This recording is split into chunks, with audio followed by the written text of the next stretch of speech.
Let's see if it loads.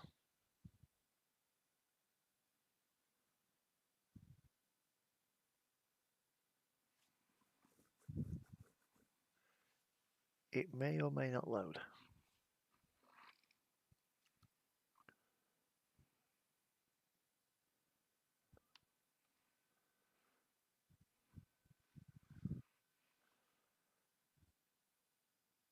Okay, why is it doing that? It don't like, there's something on there that it does not like.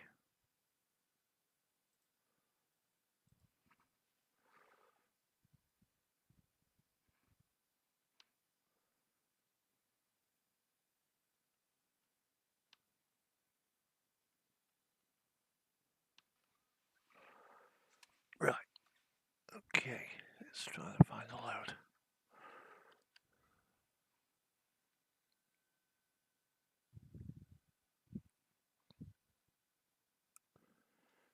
Right, okay. 27 active. Let's go into that. Right, nothing is showing us incompatible. Maybe this. Oh, hang on, no.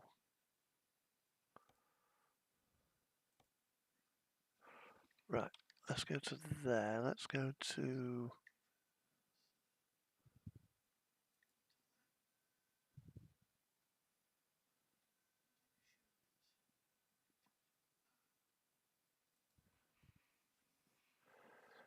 Right, trailer pack.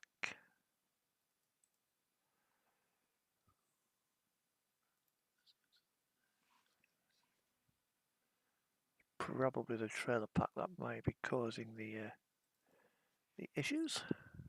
So X, new folder.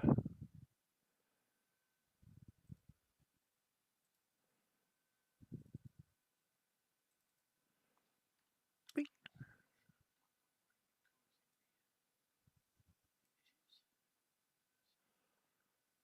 Try again.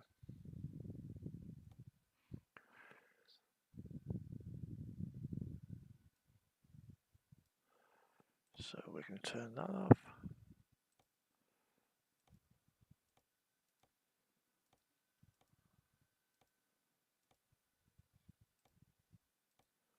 What I'll do, I'll put Alaska back on in a bit when ProMods is updated. Right, let's see if it loads. Crash detected, yeah, we know.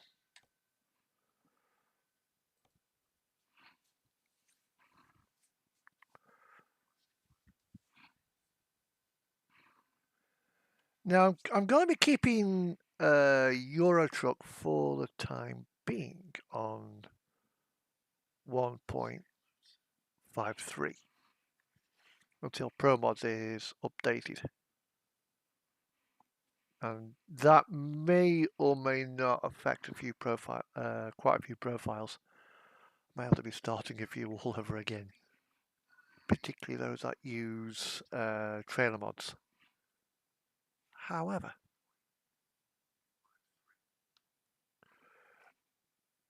Eurotruck ATS is my home base is Nebraska.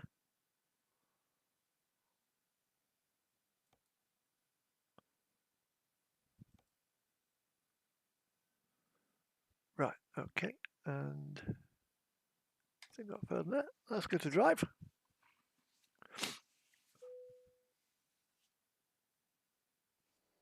Right, and this is what I've got today.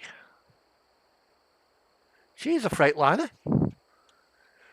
She's a very old Freightliner, although not the oldest Freightliner I've ever driven. Let's go to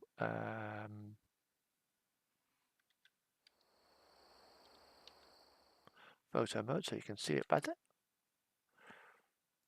There we go. It's now daylight.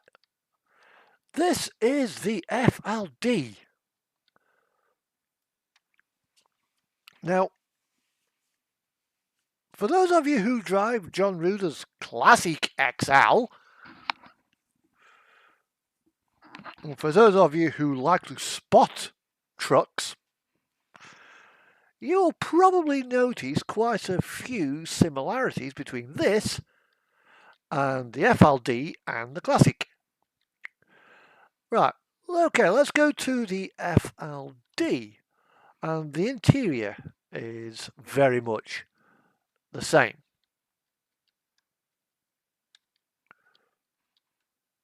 You've got that two-piece dashboard with the A and the A there and the B there. The same doors on the FLD, and a very similar windscreen profile, only the FLD being the FLB, the Bravo, is a cab over, therefore it's got wider windows. It also has very, very similar headlights to the FLB. Then Freightliner finds out, FLB sales aren't selling well. We'll make a conventional. Voila! Then later on, they want, drivers are demanding more chrome on our trucks. Hence the Classic XL. With the Classic XL, they moved the axle forwards, and then added big dustbins there, a big chrome bumper there, and upright pipes.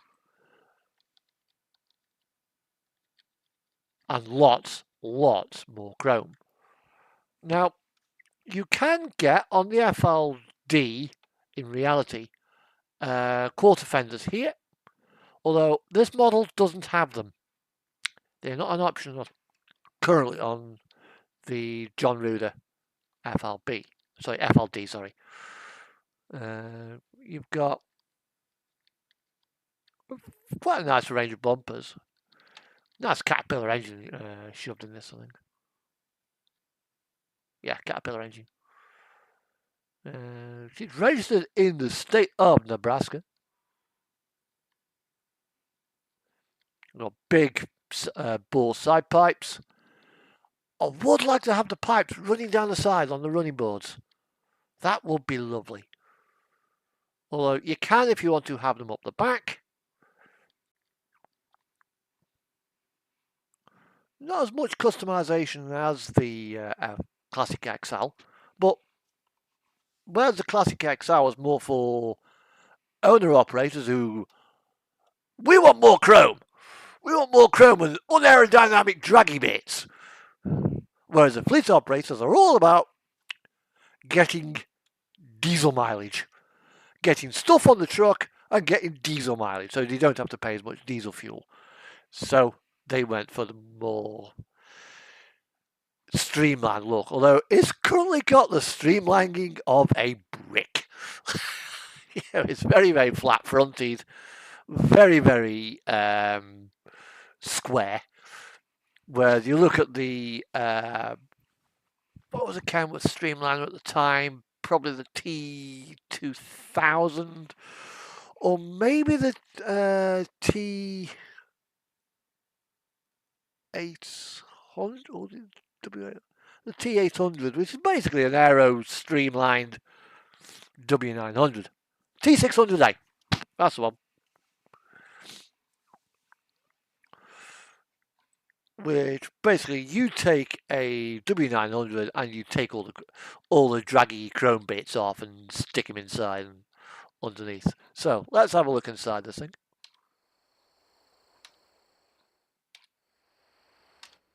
There we go.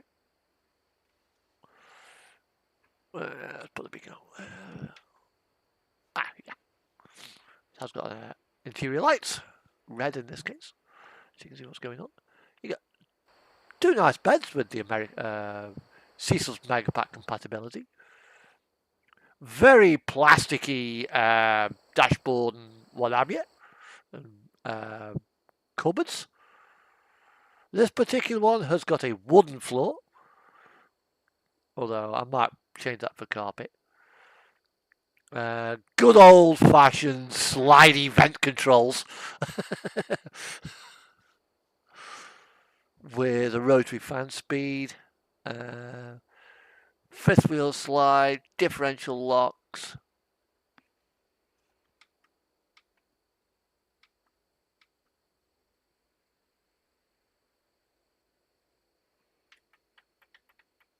Okay, let's turn the ignition on.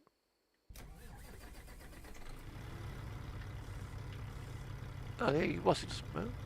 We have got cruise control buttons.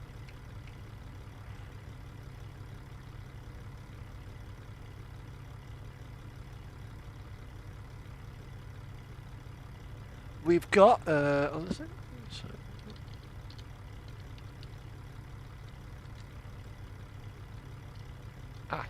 It's that one there.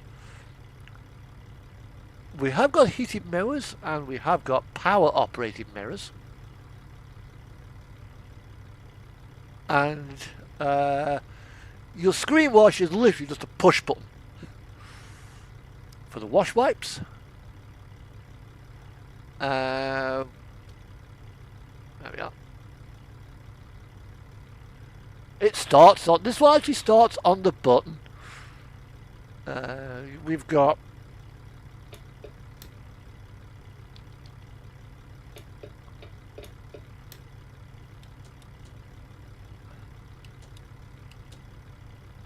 there. We've got check engine, engine starters there. You've got the ignition on the keys, and you turn the keys and you press it on the, start it on the button. How very race car-ish. Good old fashioned, was it? You've got your standard air displays there with 3 air tanks by the looks of it. Fuel gauge, I've got half a tank. Voltmeter, 16 volts, 14 volts, goes up to 18. Now, what we've got here is the air gauge.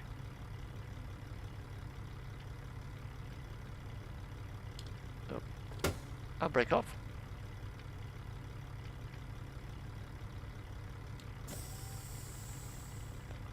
So we put that on there. Now, hopefully,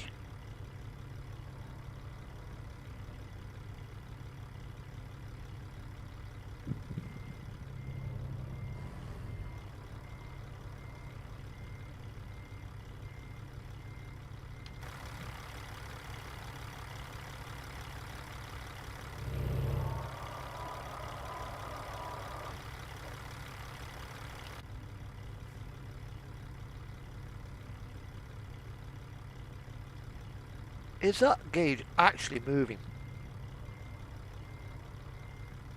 You know what? I think it is. Yeah, it is moving oh so slightly.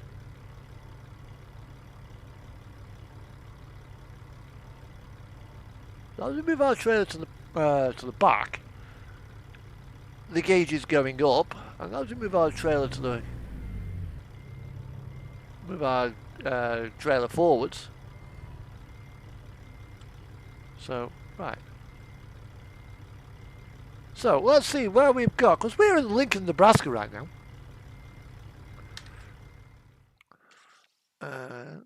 Jobs, freight market, cargo market. We could take a, what's it? So we could go to Wichita, Kansas, Kansas City, Rock Springs, Wyoming, some IBC containers down to Texas. 18,900 pounds. That's about 7 or 8 tons. So not many. We've got going down to southern Texas. Or if we go across the country, let's go across. Arkansas. No, going the wrong way. You seem to be going down. I want to go across. Arkansas. Oh, yeah. We gave Missouri in a couple of days, so that's been unlocked. That's the state of good old Louisiana. And I think we've got Iowa here. It would be nice to get the Dakotas.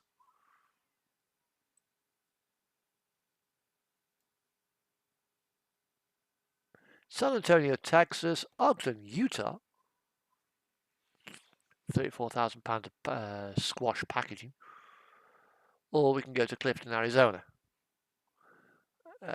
Let's go. I think let's go to Utah. We'll go across the southern tips of Nebraska and Wyoming, I think. So that's a GPS destination. There's my GPS up the top there.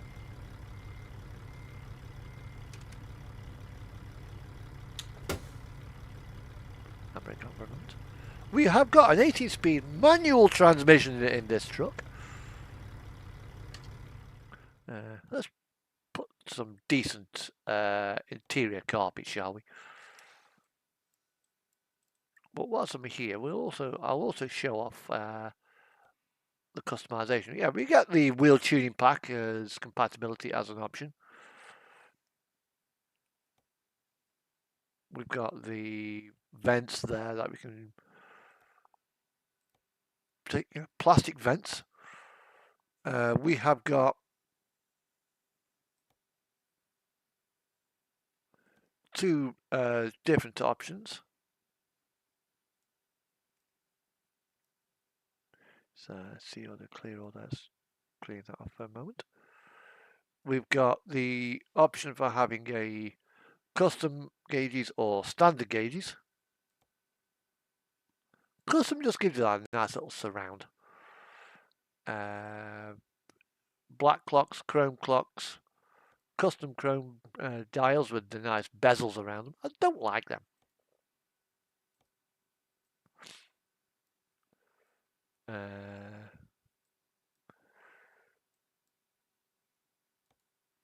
And we got aluminium, wooden, different shades of wood. That's the standard wood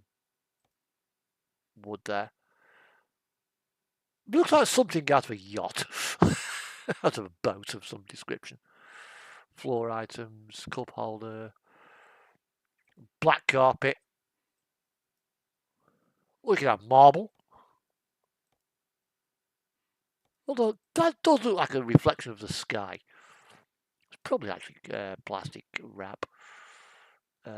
Marble. Well, if it were real marble, I mean, bloody hell, like, yeah, we'll put some black carpet on there, I think. Different style seats, black leather, brown leather, white leather, cloth, standard leather seats, red cloth. I do like those. Yeah, various different beds. We've got that. These are the mattresses.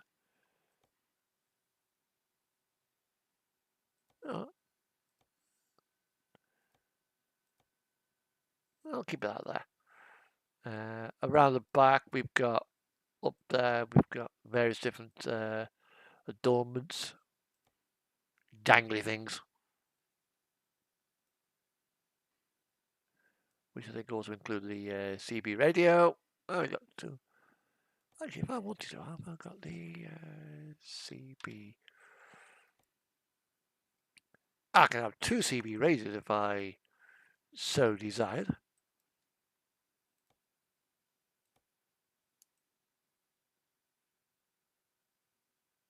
But why two CB radios? Why not? Well, of course, one would on this thing. That's a normal CB radio. This is probably on the 10 meter or something waveband. This is a kind of a reskin of Cecil's CB.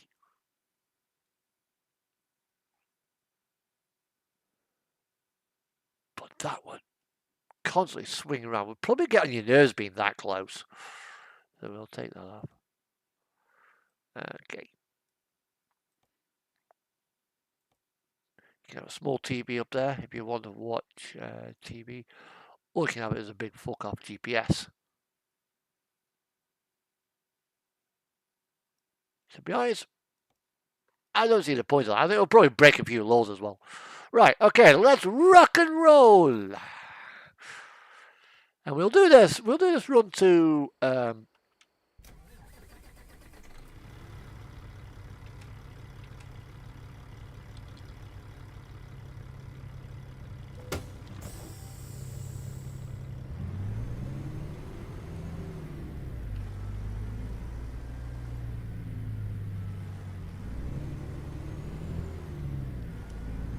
we'll head across to Utah, and then we'll jump onto Euro Truck and take the Actros out for a spin, I think.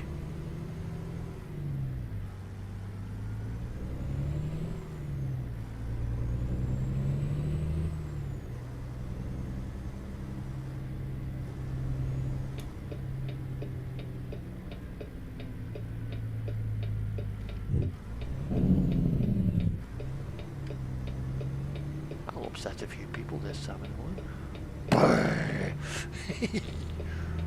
That is why American played townships decided to have no Jake brake sounds. Because American exhaust brakes are very, very loud compared to their European equivalents.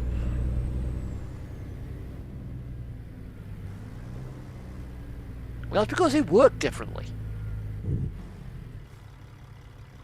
Whereas on a European one, you got the engine, you got the manifold, and your valves work. You know, your exhaust valve opens, your piston then pushes gas into the manifold, which then it flows down the manifold onto the dropper, down into the turbocharger. From the turbocharger, it goes down to the main to a flexi pipe. Then onto the main part of the pipe, and on the main part of the pipe there's usually a valve that closes down and restricts the airflow.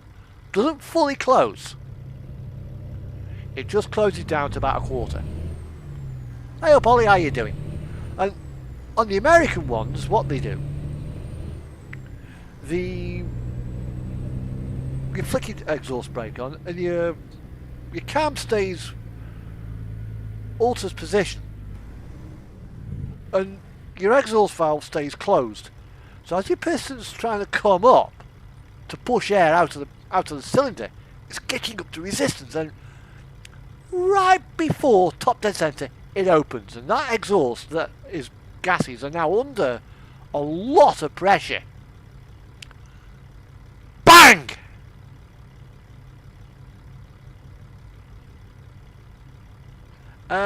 This one has got mods.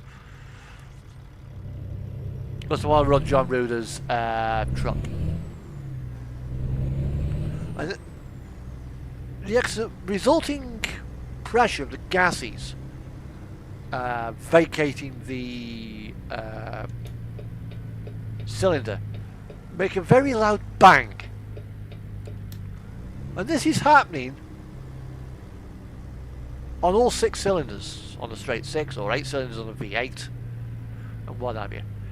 Which is why you get that signature machine gun sound. And it is obnoxiously loud. So a lot of places, particularly on like the bottoms of hills where towns go downhill, come into a town, they put up no Jake signs as you're pointing to the town because the residents want to sleep. They don't want to be woken up by big trucks coming down the hill. Brr, brr. I'm trying to fucking sleep here. Because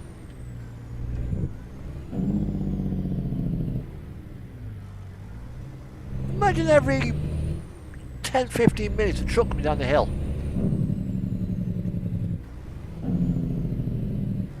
And they're doing that. It's a long hill, so they're doing it for most of the way down the hill. I have no idea. Might do one over Easter.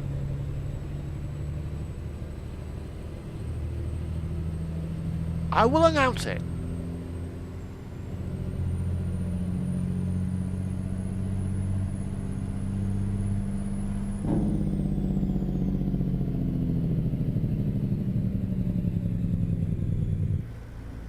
So the only other way to stop your truck downhill is to ride the brakes.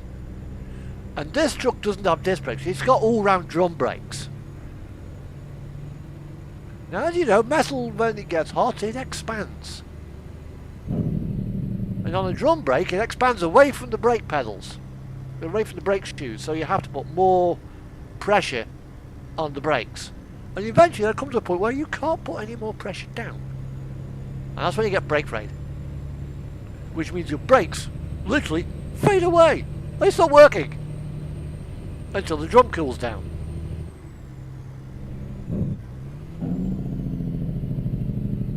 I mean, yeah, you've got your gearbox to slow you down. But if you miss... It's an American truck, the gears aren't synchronised.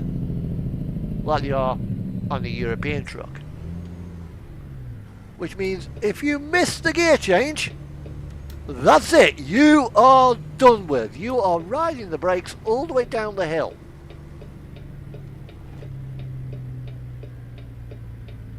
Which means 30 mile an hour at the top of the hill can be very much end up being 80 mile an hour at the bottom of the hill.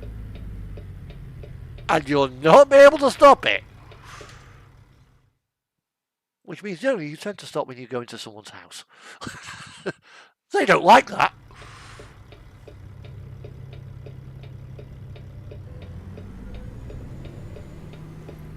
Now,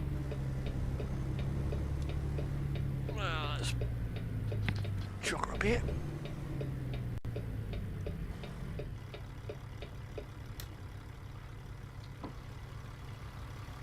Wind the window down. Now we've got going that little gap there. Can we get in? Oh yeah.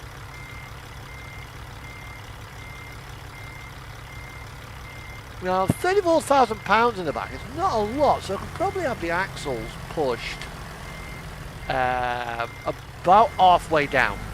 Right now, they're all the way to the front.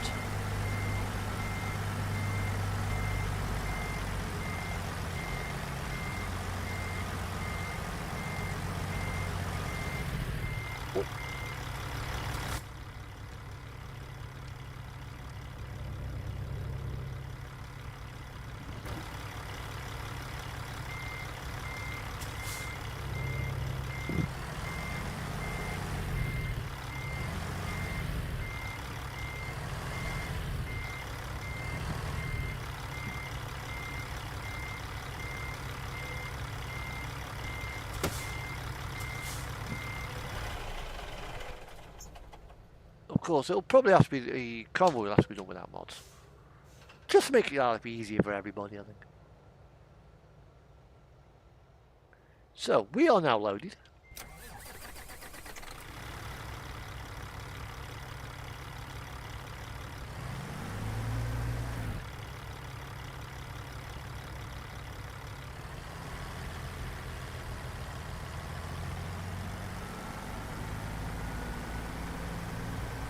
I think just to finish off the set, I might have to put the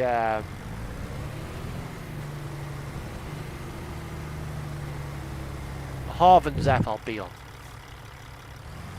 which he does not offer with a raised roof. It's just a flat top.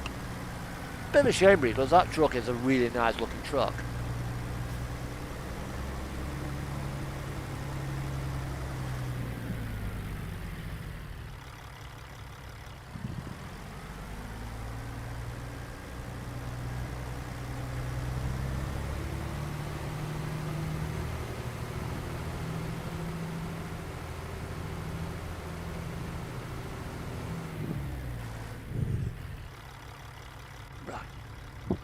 So there's our gauge. Unlock. Go backwards. Go forwards. What? Yeah. What's the first? What's gauge 1?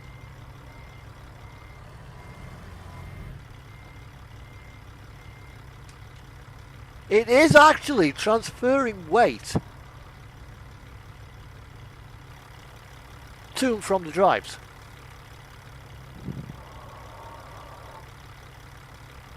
So if I put the...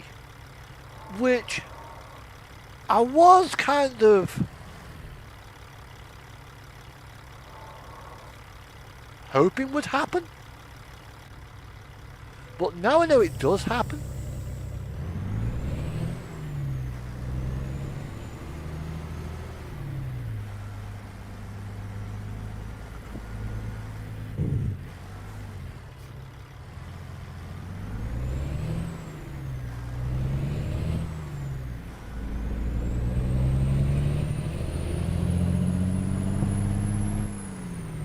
Now, for this truck, I really should have my SKRS, but I'm no longer have that. I sold it because it was taking up too much space. I physically got no room for it, so I sold it.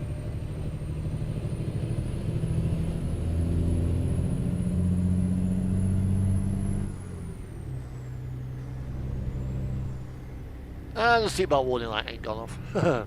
She's actually wearing a seatbelt if you actually have a look at her outside.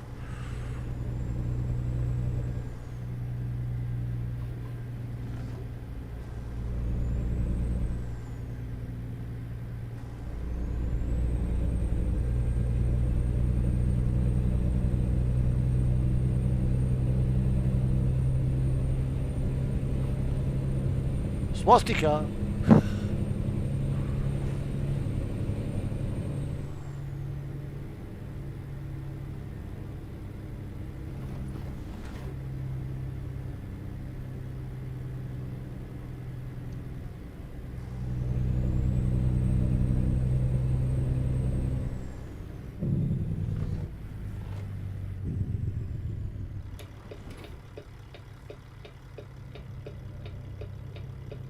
I might actually take one of my other profiles and put me profile that I've actually have on this profile. So I've got Port Lincoln.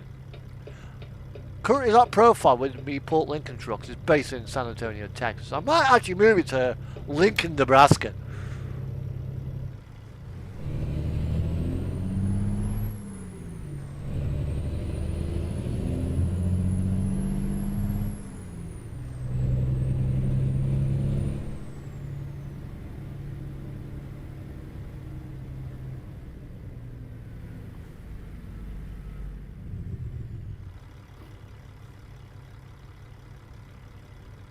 Oh, Dodge Charger.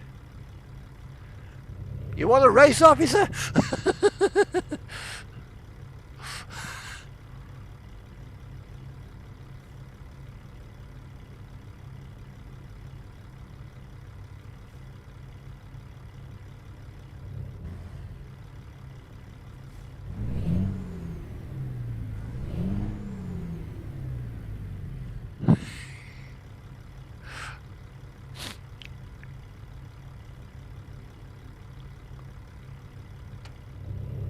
Yeah, I can have 1,000 horsepower.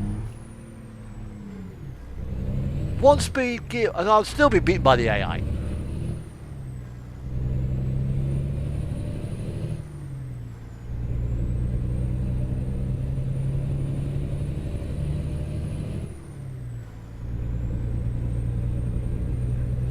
So we'll make our way up to around about, yeah, we did about 45. Now this truck eventually went on to become the Freightliner Century.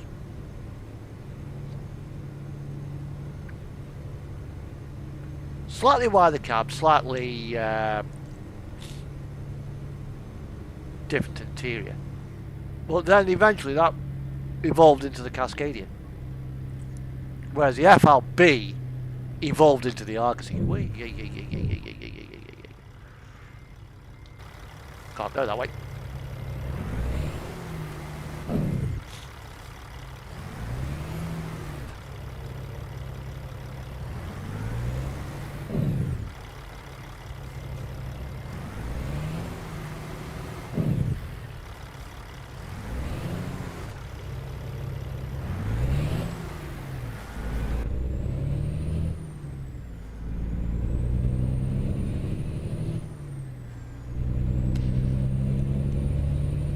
Now she's also short. This particular one is actually shorter than the Classic XL. which I think's almost as long as the Highway Killer.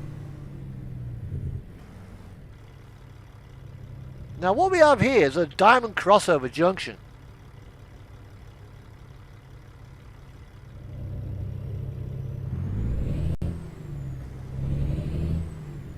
A feature unique to the United States. We don't have them over here.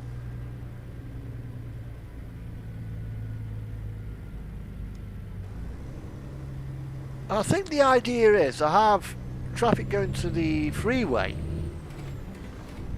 not having to cross over. Trying to reduce accidents. A very clever idea. Well, it's a very American way of solving a problem.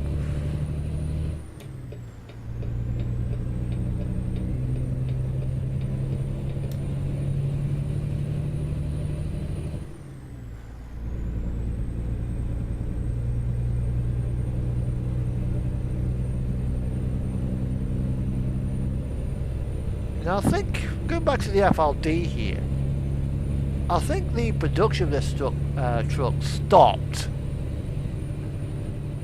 back in the late 90s as you were tooling up for the Coronado. Well, the Classic XL became the Coronado.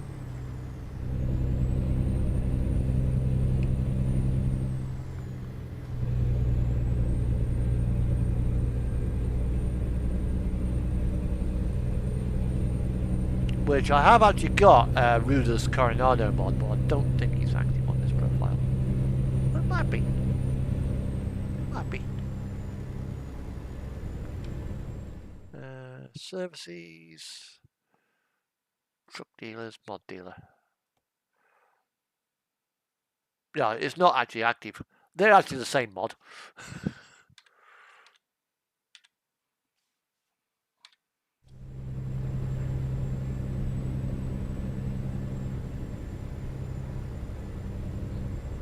So now we've got a nice steady drive across the Nebraska flatlands.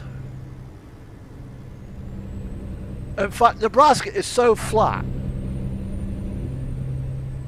You know, this is where people like, well, I can't see the curve of the earth. Because I live in Nebraska, Kansas, where it's all flat.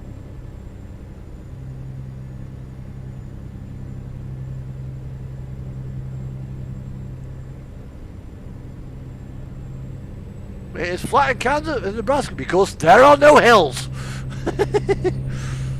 Just like a lot of the this part of the Midwest, America's breadbasket, where you get on the interstate and you just straight as a die for as far as the eye can see. No wonder you got fucking 75 mile an hour speed limits over here.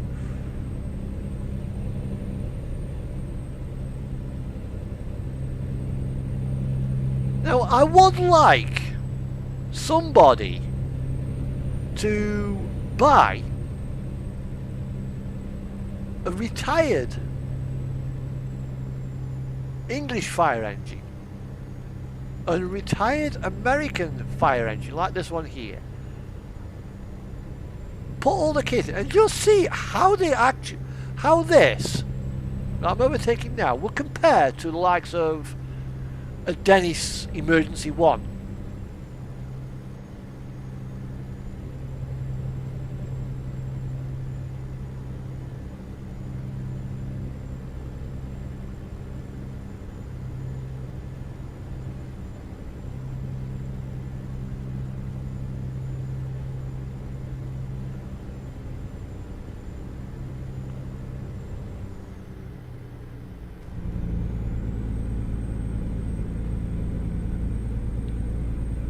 Yeah, this is detecting the vehicle in front. I shouldn't really turn off adaptive cruise control with this mod because the truck wouldn't actually have it. The adaptive cruise control is basically my left foot.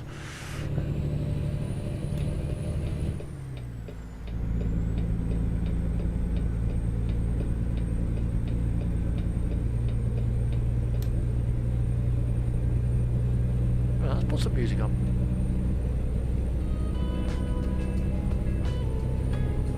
Now I know I'm safe with the music I've got today because it's from the YouTube music library.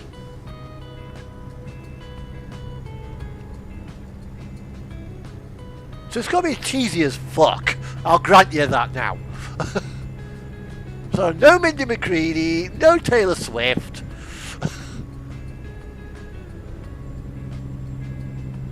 No Rolling Stones, just elevator music. That's all it is.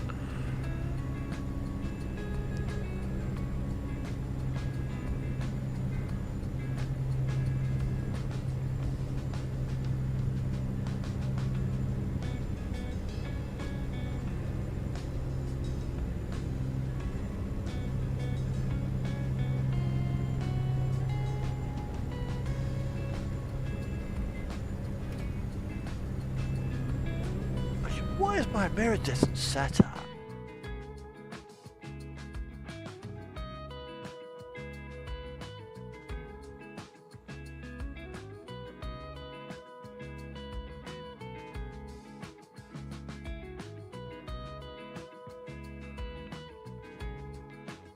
It's set to ultra. That's good.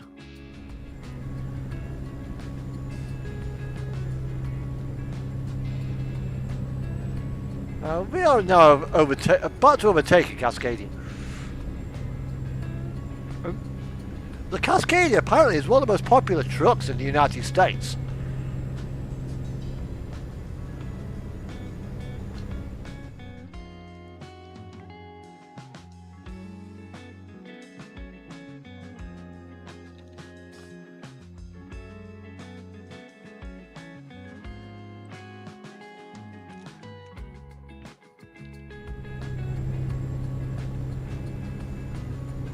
Taking a while to overtake this truck as well, so come on.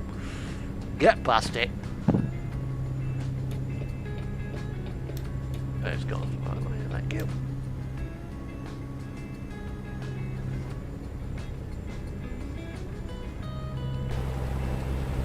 So my trailer's basically it's a Smetty, which I think is Wabash.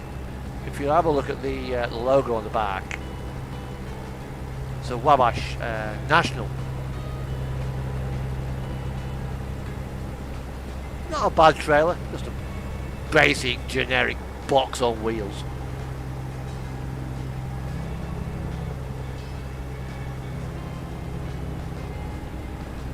Well, if I wanted to, I could actually put a roller door in this with a lift gate, which I might do actually. Next time I get to a town, I think I'll put the roller door in the back.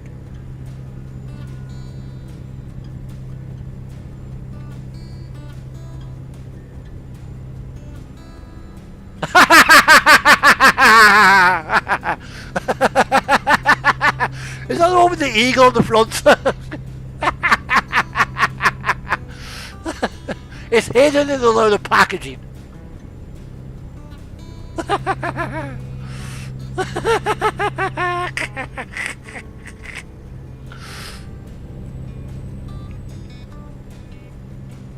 Although I need the you know what, I think there is actually the Smoking the Bandit skin on Steam Workshop. I might have to get that for the W900 and the trailer.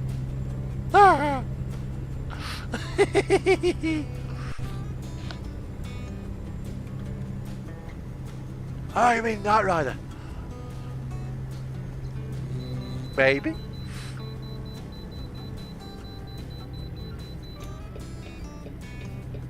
Oh, who was a GMC for that?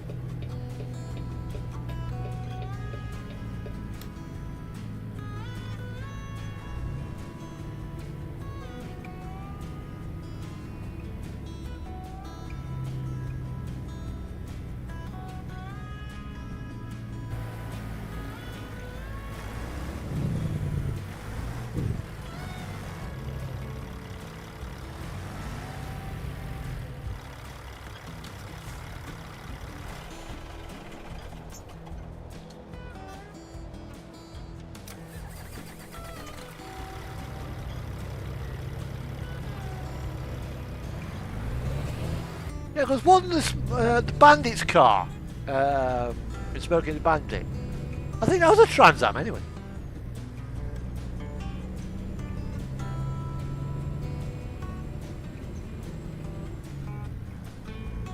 I've never even done subtitles. I'll just let the AI just do it.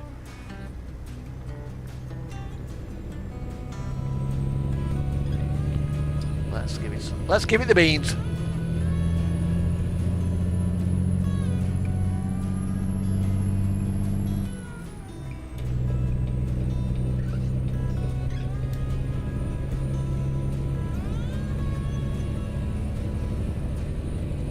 Yeah, I thought it was a Trans Am.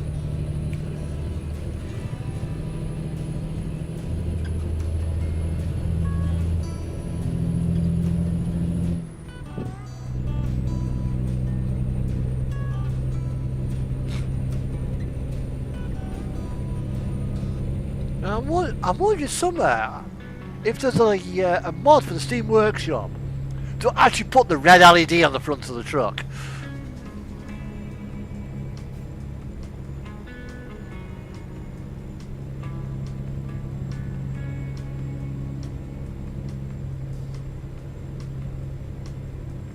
Scots are the worst, especially when they're drunk. Tynesiders. That's all of Tyneside, Sunderland, Newcastle, Middlesbrough, and all that area. They're actually quite easy to understand. Once you've been there a couple of times. Now the truck never had the scanner, no. But I would like it on the truck. That's the point, I would like it on the truck.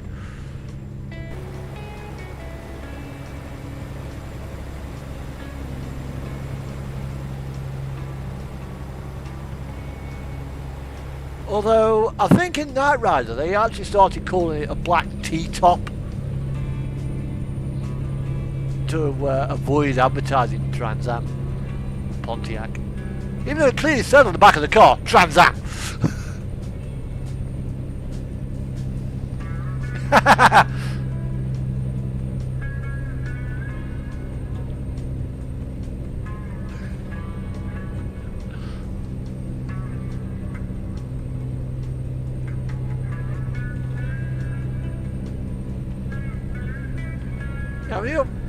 You're one side of the river, they're the other side, but they're both easy to understand.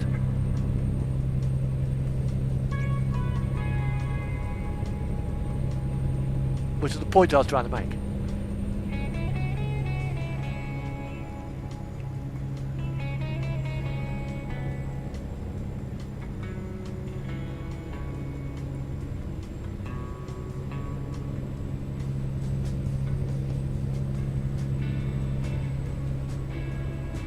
Yeah.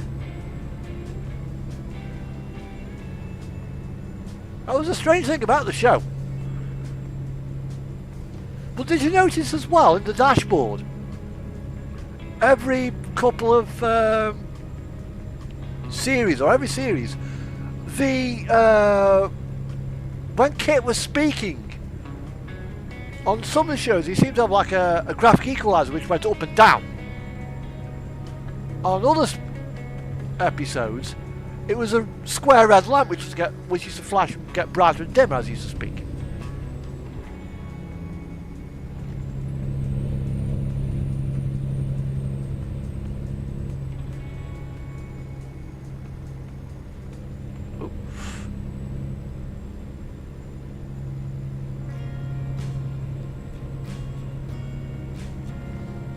Yeah, it's still kind of weird though, it's all that area.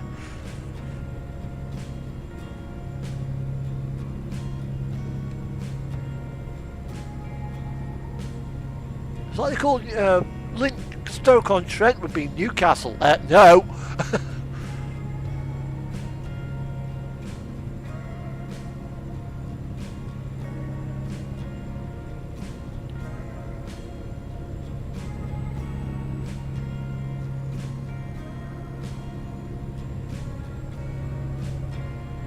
Yeah.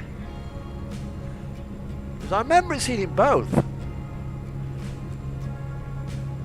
can't remember what car had, which is the Night Automated Roving Robot.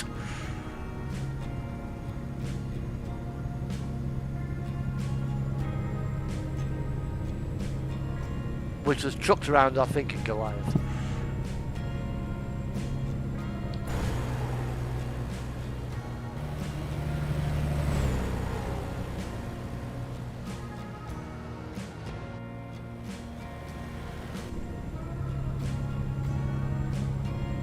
The graphic equalizer did look a lot better.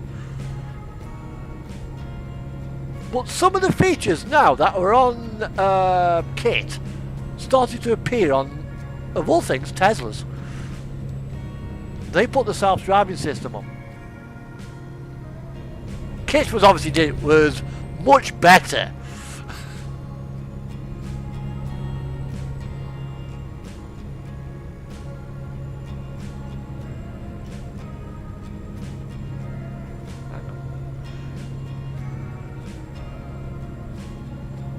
Yeah, I know, I've seen it.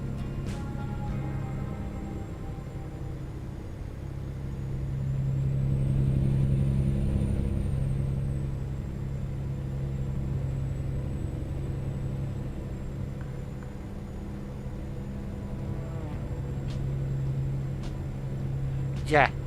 And some of the things that started to appear in Knight Rider have now started to appear on the roads, like automatic braking system. Who thought that was going to be a thing? You know, the automatic cruise control, that started to appear.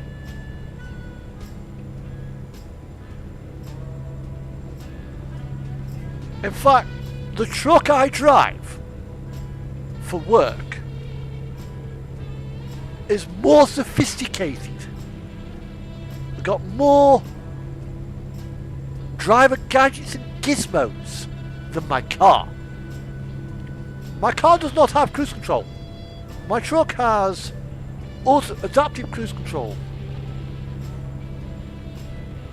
My truck has automatic emergency braking system. It's got built-in GPS. Huh?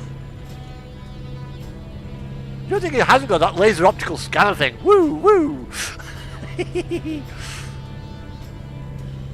Yeah, that's why they actually stopped doing the show, because cars are getting so advanced.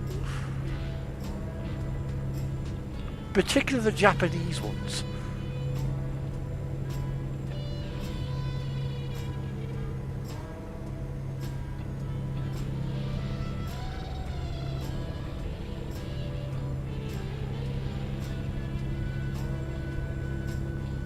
You can turn it off. Go into your master settings and turn it off.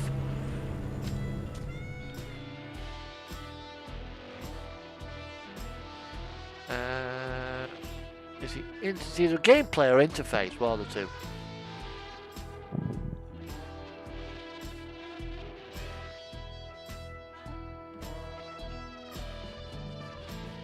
Ah, yeah. I think it's here.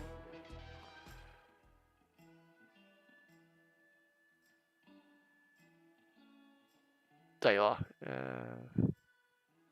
I think it's in amongst there somewhere. Yeah. Just turn it off in gameplay.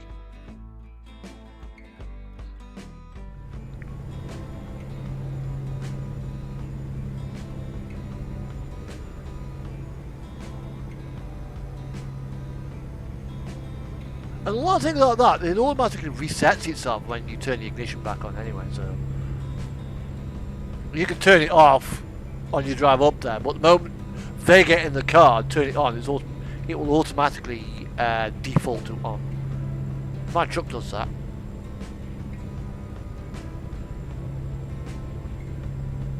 Yeah, you can. There's no like a button on the dashboard, you just press it and turn it off. The moment you turn the ignition off and turn it on again, it resets itself. So that wouldn't be a problem. Stuff like that I used to turn off when I was taking stuff up from Northgate. Oh yeah, driving one day, I was called in by the agency a few years ago to take some stuff up to Middlesbrough, Van Monster. And so they gave me the keys to the van I was taking. It was a Fiat or something like that. And up the top, no, I'm not. I am on Wi-Fi.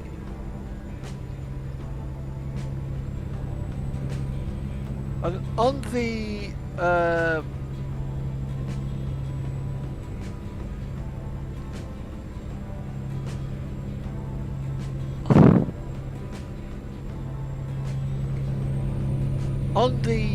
top of the yard, there were a couple of Ford Transit vans. One of them, no glass. As of me Logitech's hypersensitive. No glass, no seats, no interior carpet, no dashboard.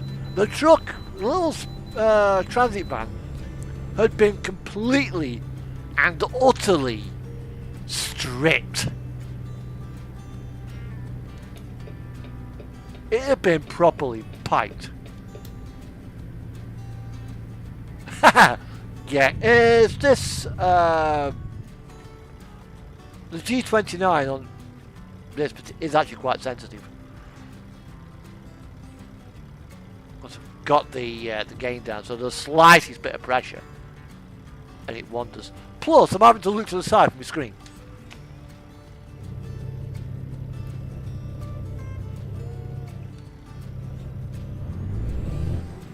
Right, I need fuel.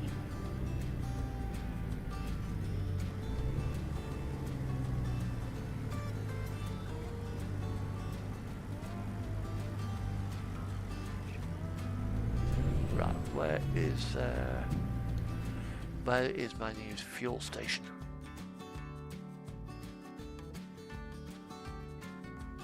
One there. One that's ideally that's on the interstate. There. We'll take the loves.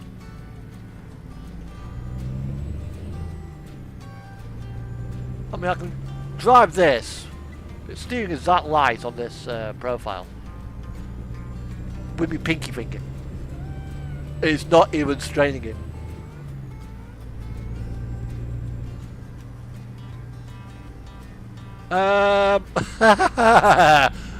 For that, I need to completely relocate my table, because over to that's a wardrobe.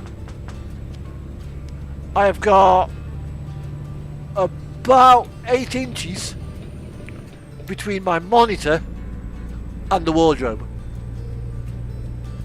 And on the other, because basically, if you can imagine two computer towers, that is where my monitor is hemmed between. I've not got space for 3 monitors. I would love 3 monitors. Well, just ain't got the room for it.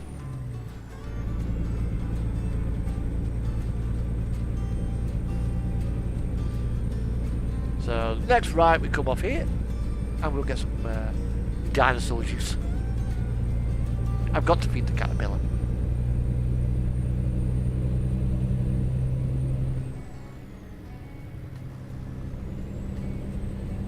Yeah, I still haven't got room for him though.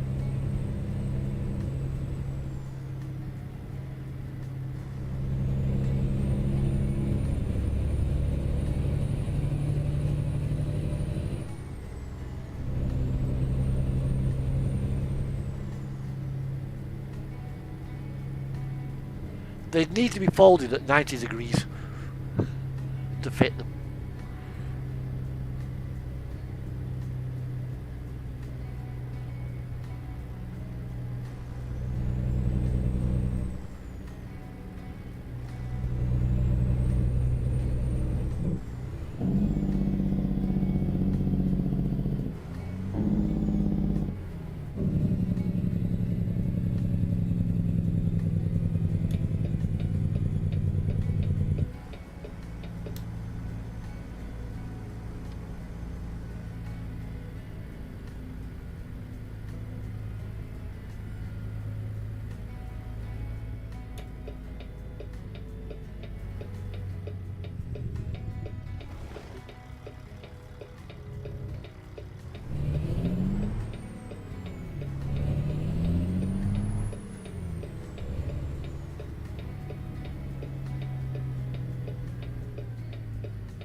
If I go back to the Night Rider truck, very cool. Wasn't it a step frame truck? Box with a step frame on it. I think it was based on an X-Removals trailer.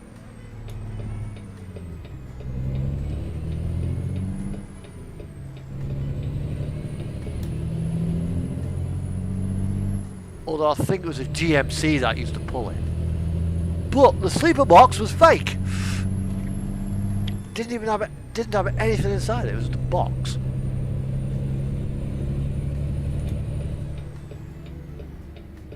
And here we are at the NAF. Tell me, is that a BP? Road Paradise.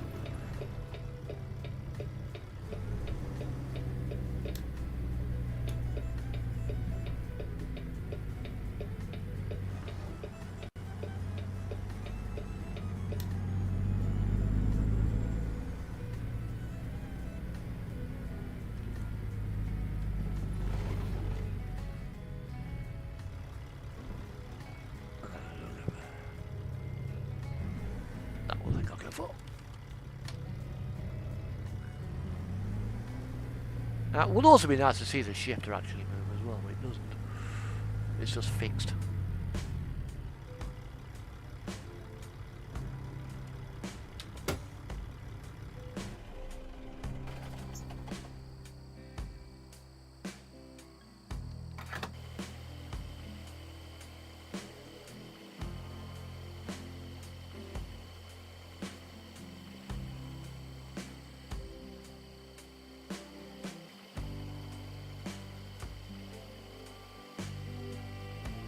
Music.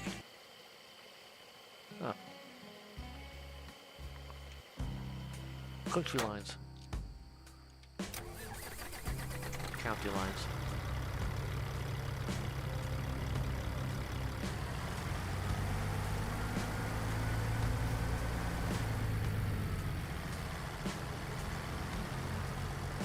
Right. Yeah. Definitely a BP. There used to be a station in this when the game first came out called Hearts. And it was yellow with red logos and black text. Looked very much like a Loves. But Loves, the company who run all the truck stops in America, complained, I think.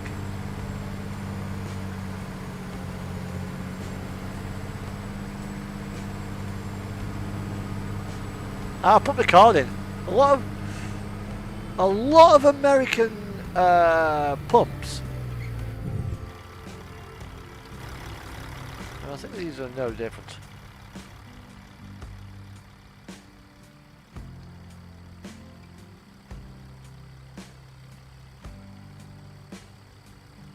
You put your card in them. You don't go into the cashier to pay. You actually pay at the pump.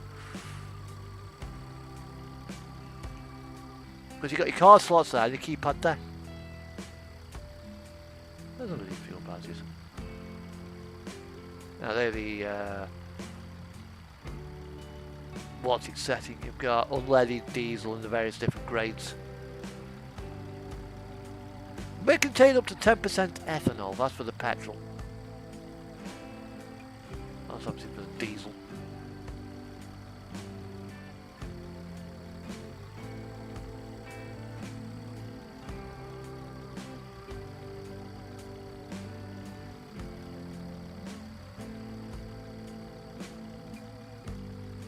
I think that sticker was in the wrong way.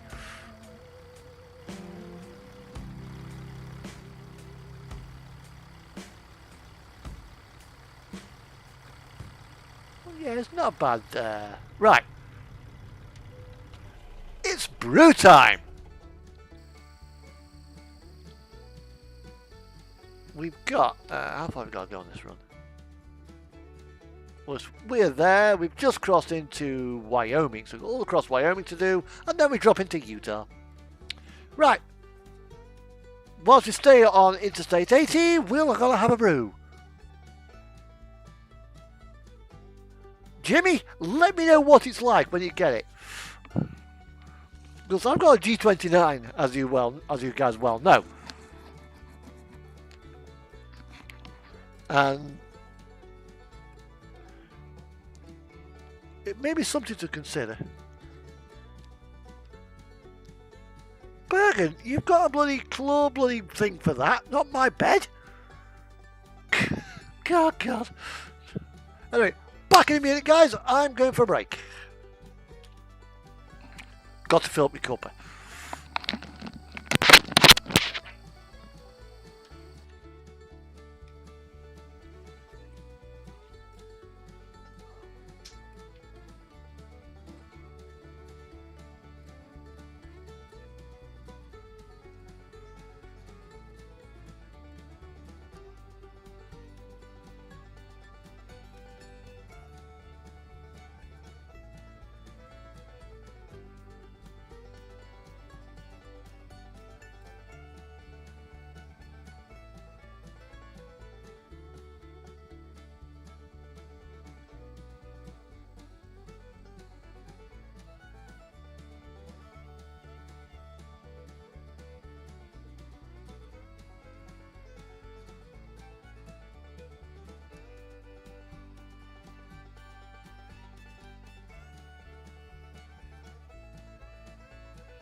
That'll be different.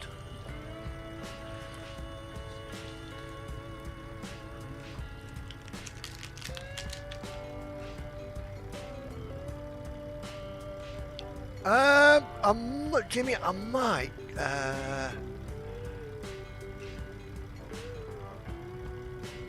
Might do a second. Once I get to Wyoming, I've got to jump onto Euro Truck.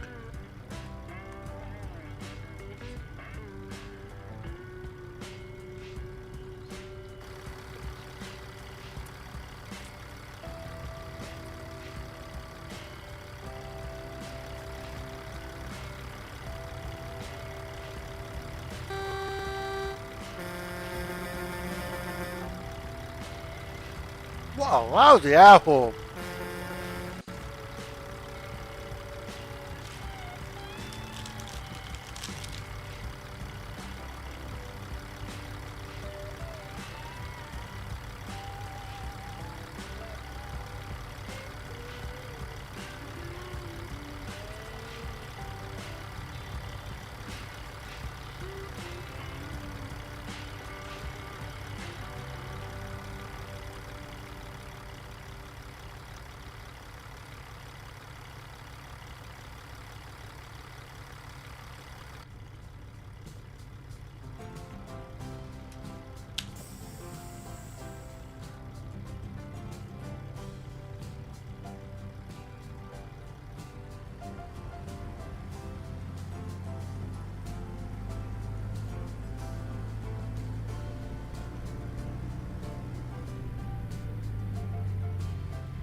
when I first started playing this game, I was using keyboard.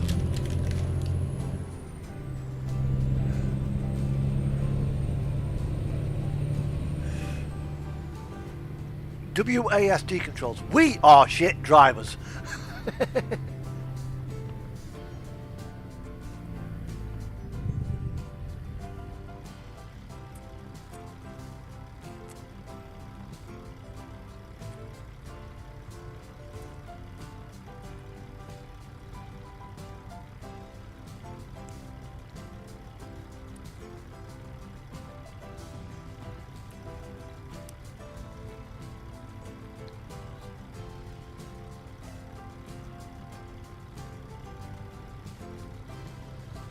Or wankers and shit drivers is the other one.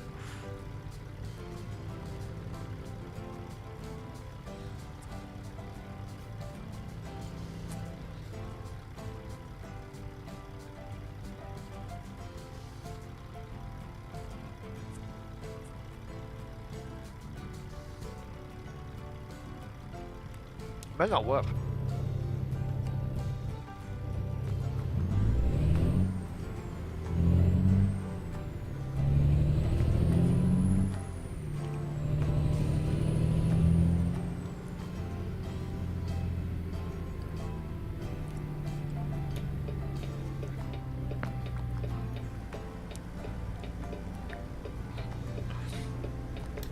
Bergen, they're fig rolls.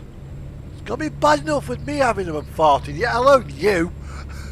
Damn cats have me fig rolls.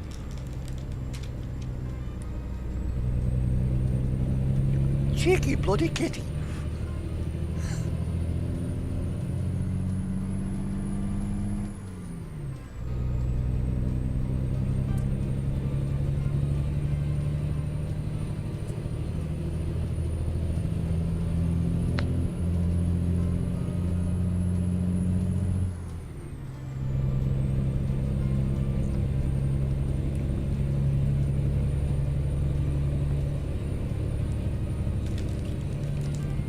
No.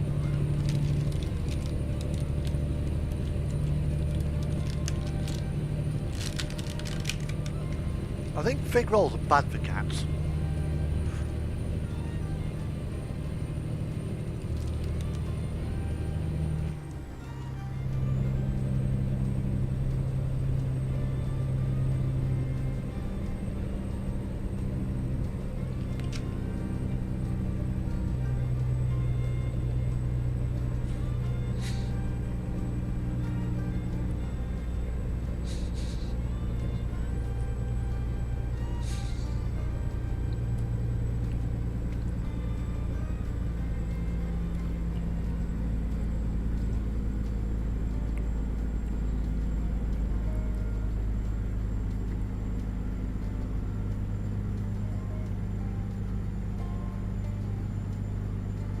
Now, what's this? The link? Is it the Lincoln one?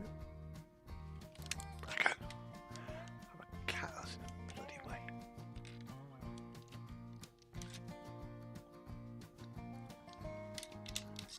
Yeah, it is. That is the Lincoln Monument.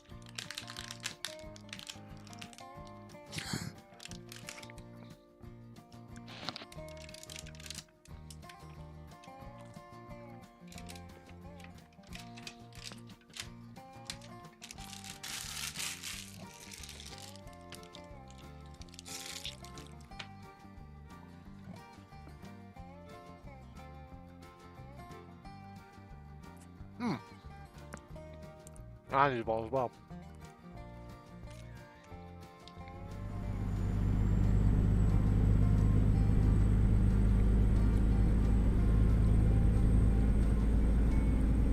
Comes as a pair.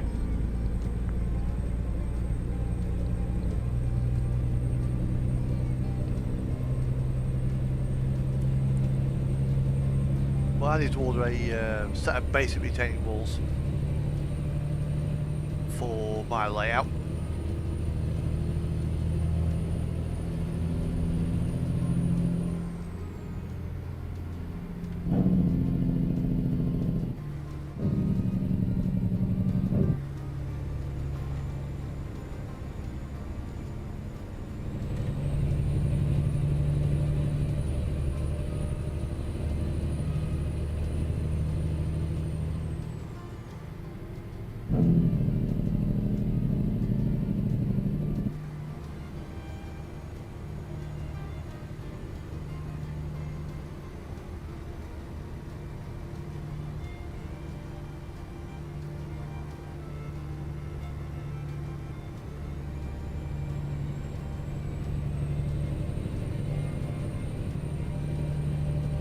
What's this? What's it, man? Actually got a stereo in it. Did I actually fit a stereo in this truck or not?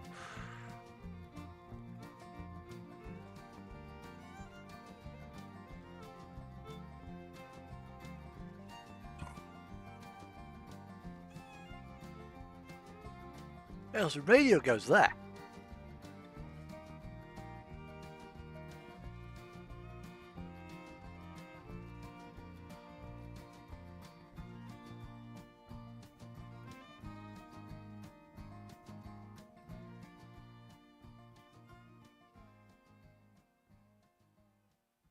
There's no actual radio in this truck.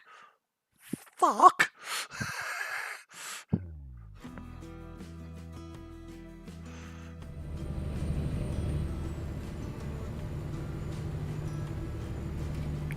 Not even a bloody tape player.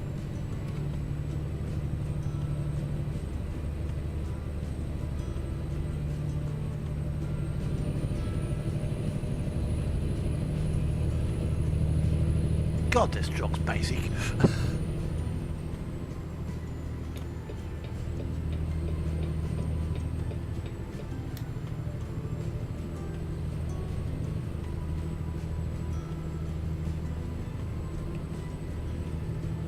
So we've got 350 miles to go on this run. I'll be jumping into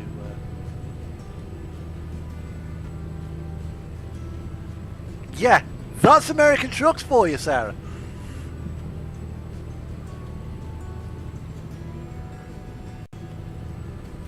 I mean, this was let's just pause again for a second. Let's see when it was actually made.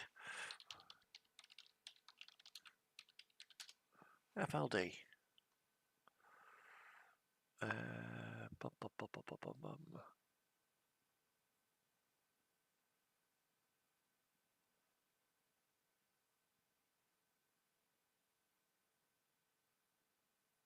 Trucks now. Let's have a look on the wiki. See if there's anything on FLD. FLD. Where is it now?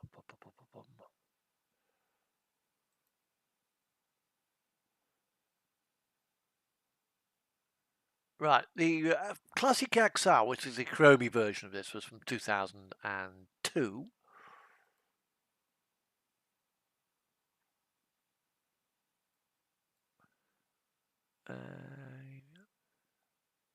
Yeah, the FLD series from 1987. So this is a truck from the late 80s.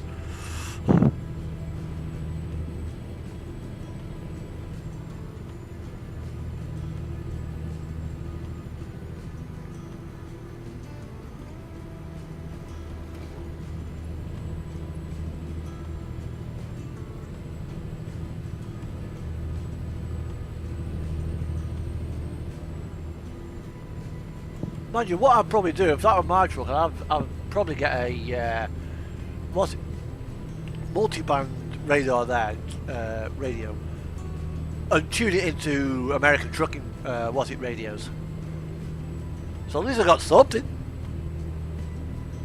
Just don't key up the mic.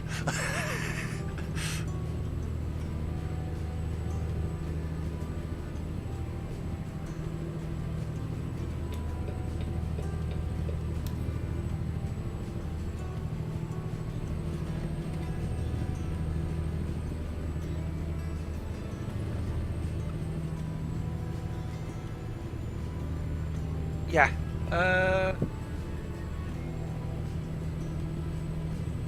Yeah, you only need one retaining wall because it should cover both sides.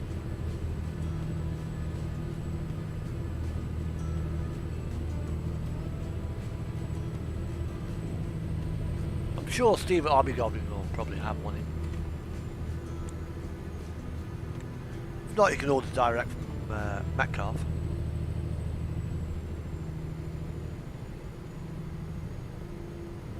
Ooh, swastika! Get out of my way, Tesla. Although the irony is, Most people who bought Teslas were Democrats. They're the ones protesting against Tesla right now.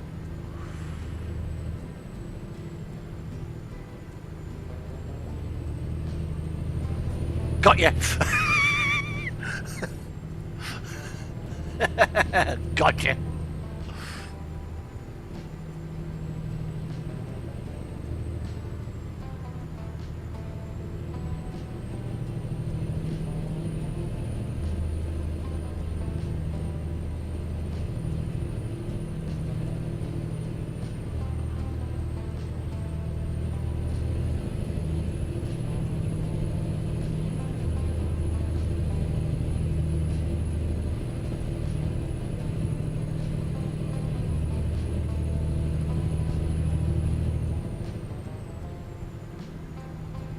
I'm just like, swastika!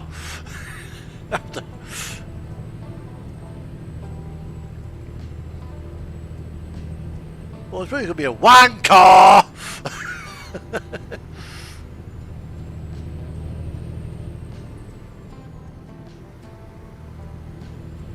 Yeah. Now that's a proper car, a Ford Mustang.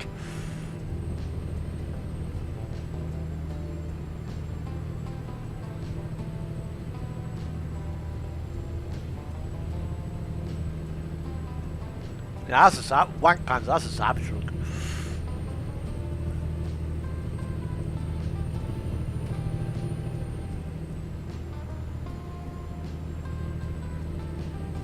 Oh look.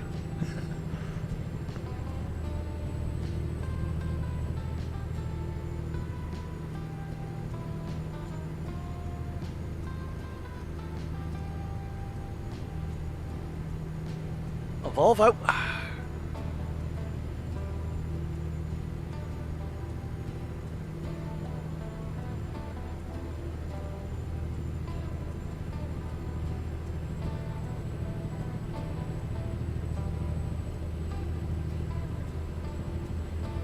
Probably some kind of Chevrolet, I don't know. Is that a Chevrolet? Oh, what is that?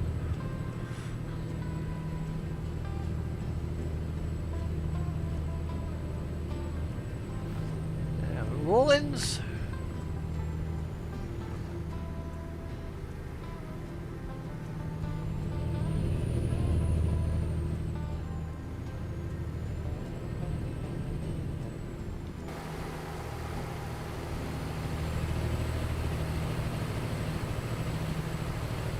Hard to believe the same company that made this, who owns Freightliner, owns Merck.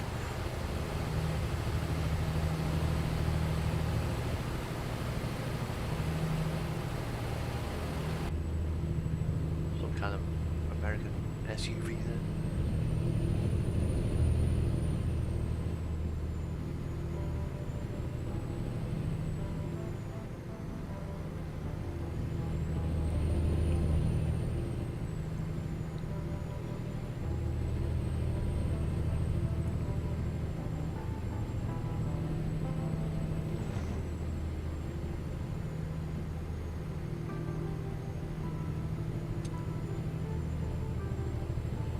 I think that's a Pontiac SUV coming up behind us there.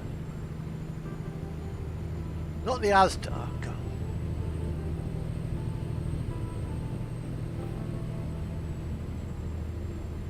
Yeah, this thing. Is that a Pontiac?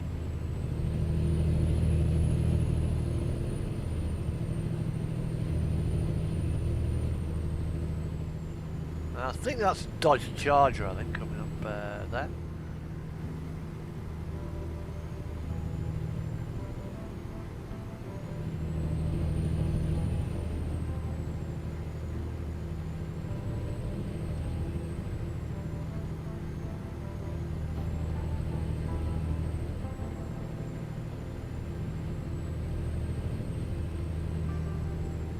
I think I might relocate my sat nav to the top left corner.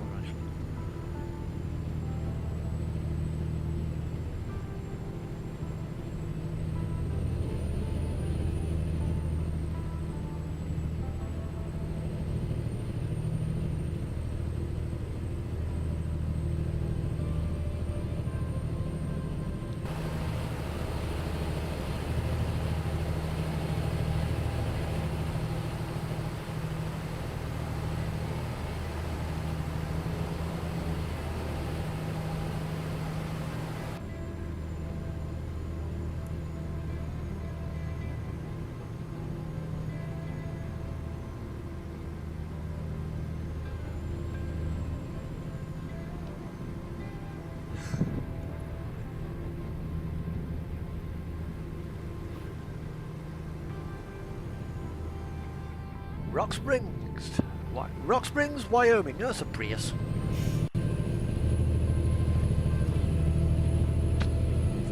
Right, I bought those over. Grand Cherokee, is that?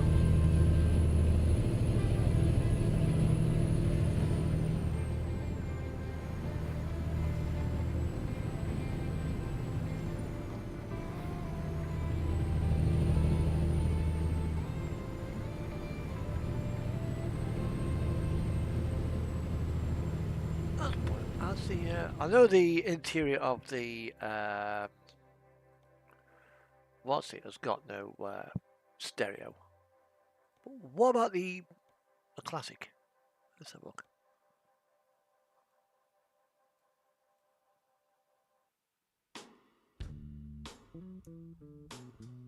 The most vital bit of trucking is missing. There should be a stereo or something in there. Got the speakers for it.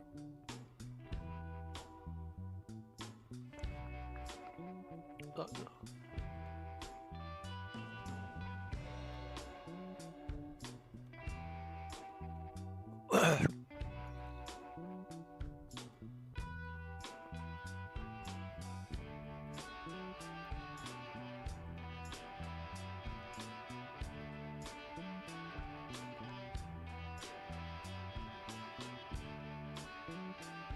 I might mention that to John Roos actually.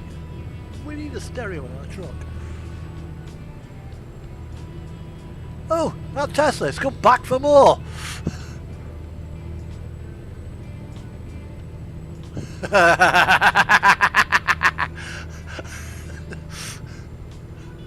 Get back. Thou shalt not pass.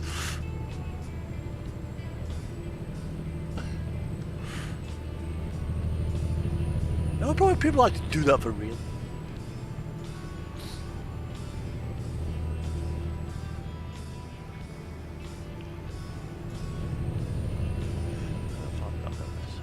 I'll do 8 miles.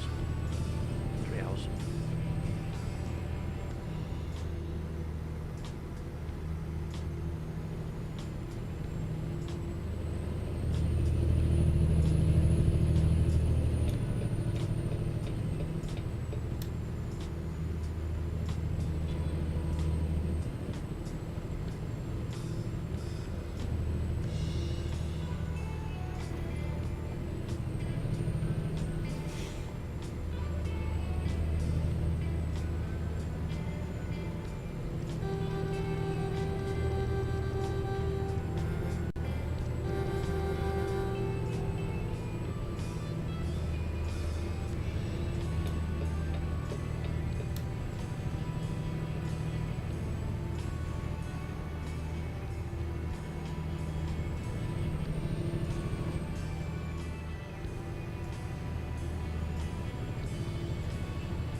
Yeah, when we get to Eurotruck, I'll be driving the Actros again. Or I'll be driving Schumi's Actros.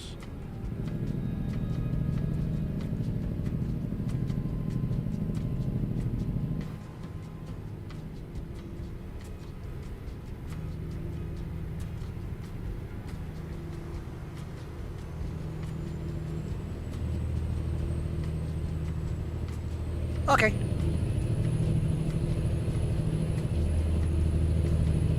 You know, in your computer, by the time you reboot, I'll be back onto ATS. Oh, Willie's Jeep. Jeep! Just enough essential parts.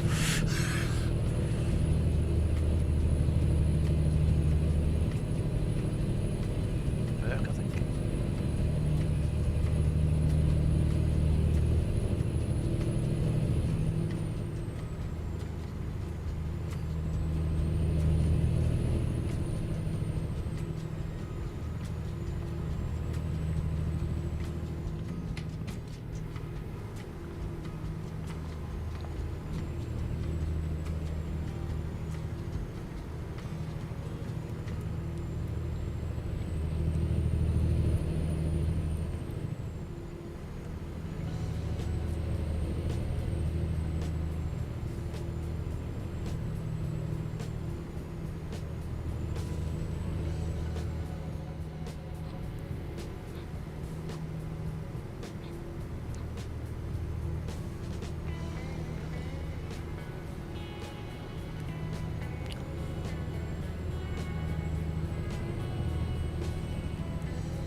I have a strange cat.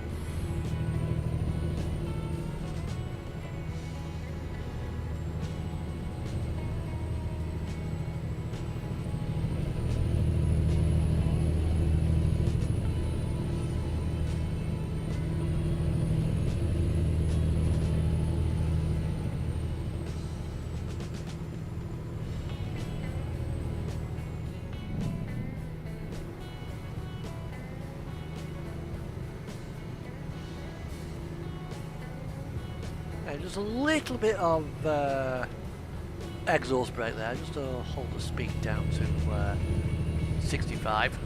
But the speed limit down here for 80 miles per hour in a 80,000-pound big rig. If we did 80 miles an hour up the M6, we'd get bloody we'd get hauled over the fucking coals for it. Oh, DOT would want me again. What do they want? Probably want to murder me for hating that fucking Tesla. He deserved it, it was a Tesla.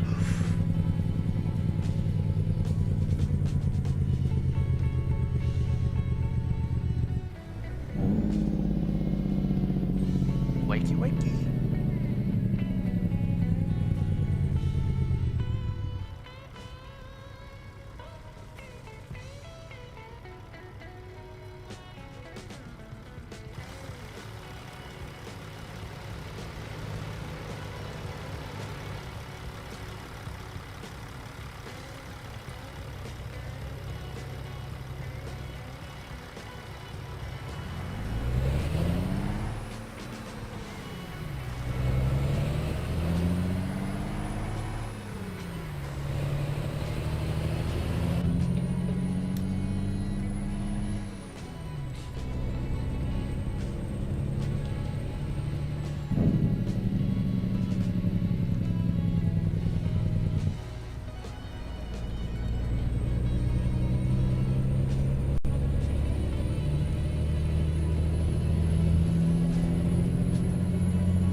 So we've got nearly a day cycle. Okay, we have got 87 miles to do, just over an hour and a half. 37 miles away from Salt Lake City. So we're now about, we've just crossed into, I think, Utah. Or if we haven't, we're about to.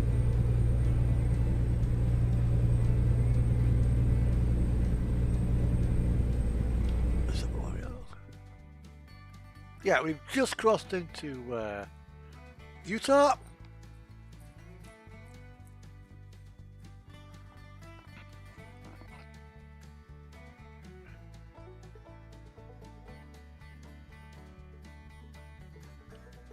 So we'll next exit we come off here, then we go up to start to head north.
A little bit hairy there.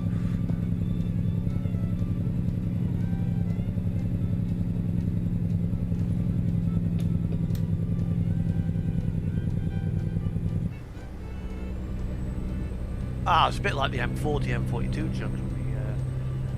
To go left, we go right. To go right, we go left.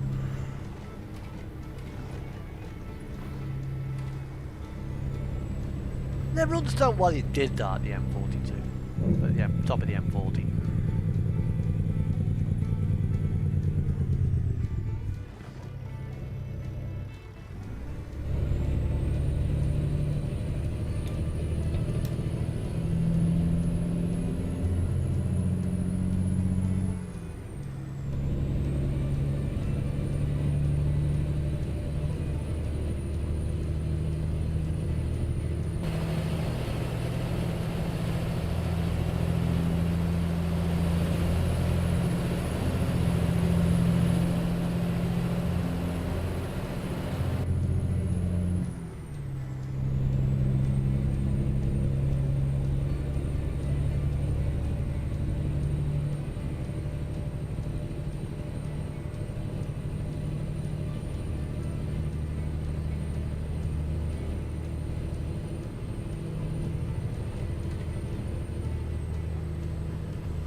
And here we are, about to enter the town of Ogden, Utah. This town was not named after Hilda Ogden. I think it was in Coronation Street.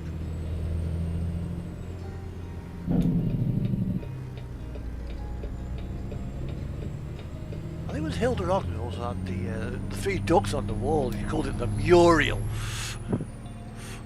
I mean, Muriel. Oh, the things you remember when your grandparents used to watch soap operas.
Oh, can't go that way. It's the next one I want.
How to respect the neighbours, I will too.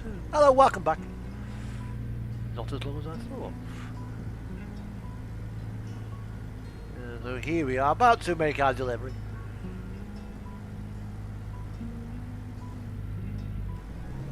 In the middle of Ogden, Utah.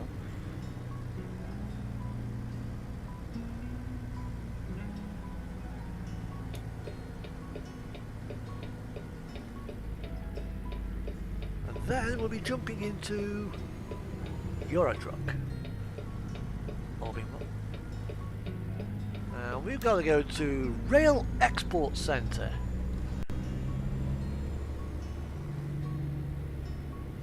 Which is...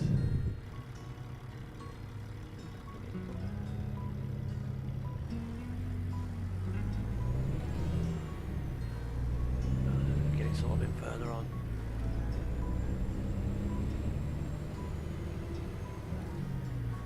Ah, here we are.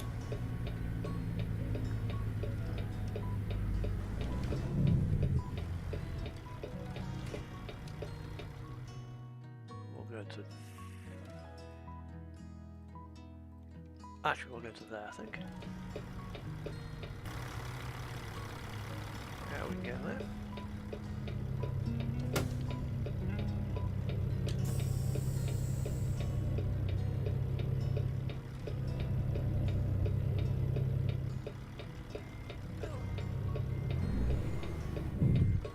Ah, that's why. The barrier in the way.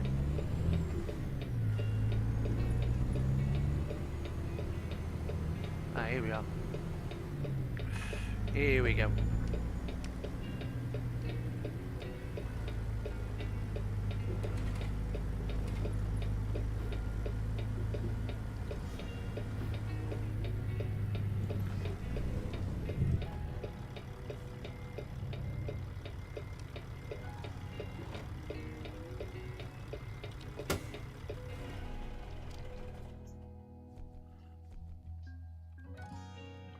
Okay, we can now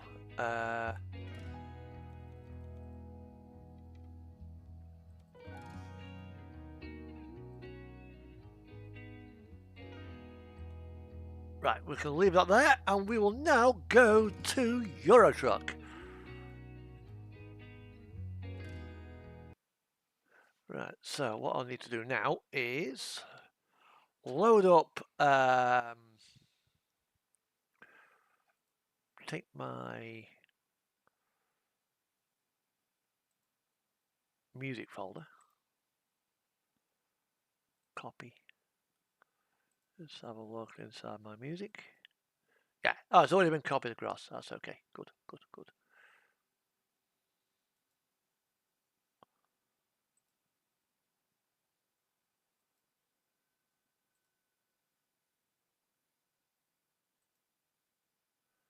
Right, it hung up. Okay. So I'll go to Euro Truck Simulator 2 and open up another profile.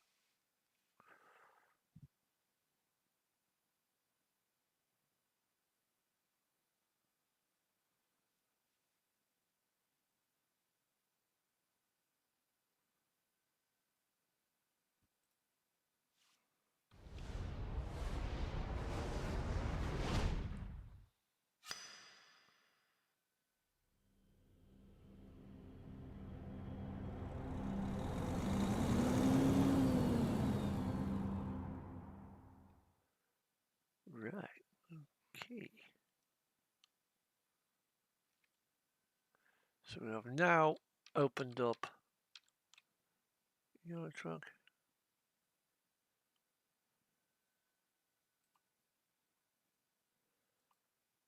Will this still work? Continue career. This may or may not work, if so I'll probably just have to temporarily upgrade. So I went down to a version with temporary mods. But it looks like it's going to load.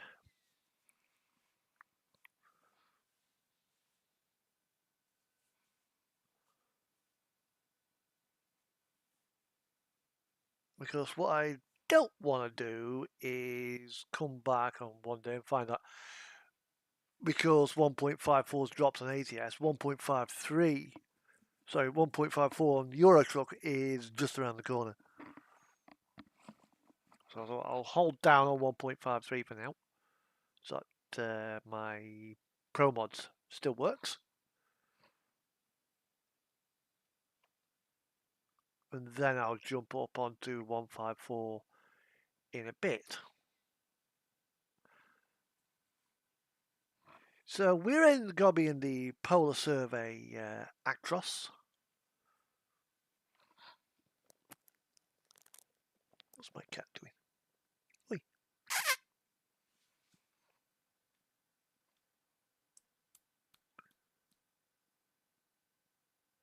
She's a burger just lying on my bed.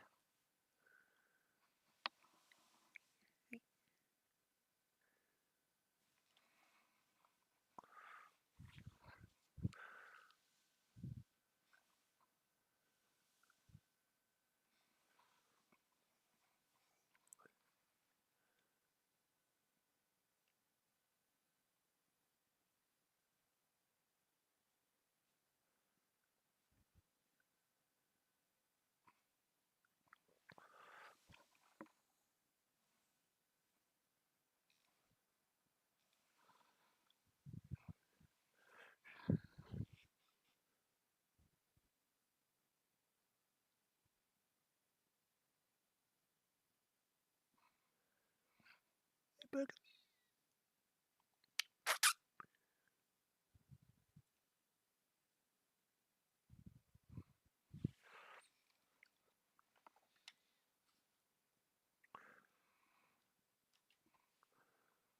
Yeah, just is she showing up on the webcam?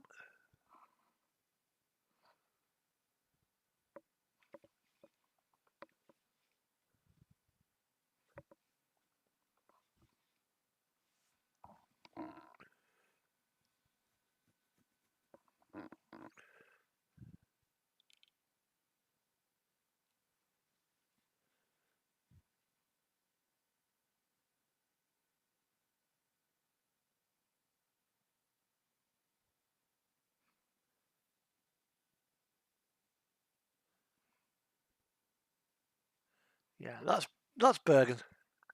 For those of you who have not seen my cat before, I have got two cats. The other's downstairs somewhere. Yeah, that's Bergen, aka Bergie Babes, aka Crazy Cat, aka Kitty.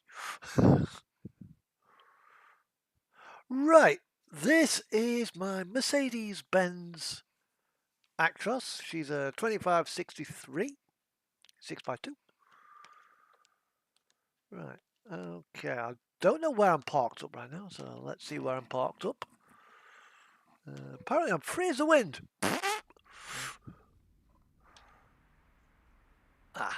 Oslo. And it's sat in the Norwegian town of Oslo.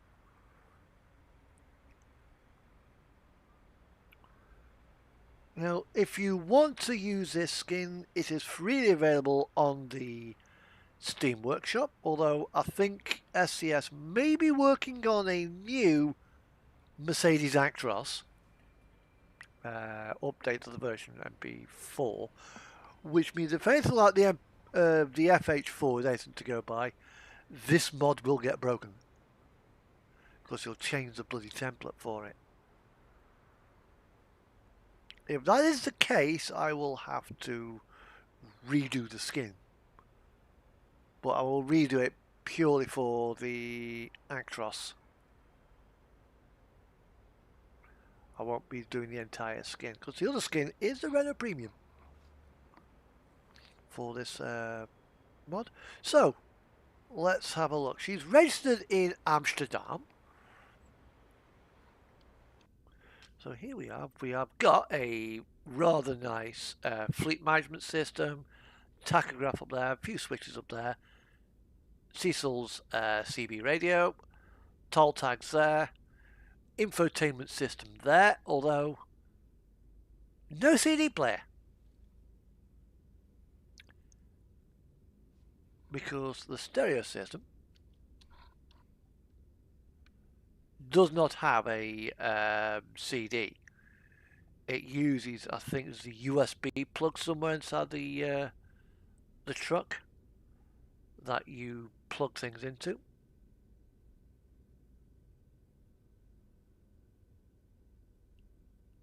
Although I can't seem to see it right now. Might be on the dashboard somewhere. But you do get a USB input for this radio.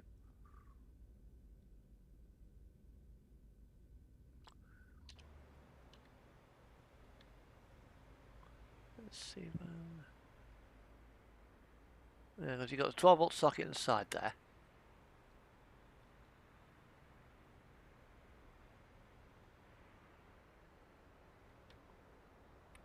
If somebody knows where the USB socket is on the Mercedes Actros, answers on a postcard.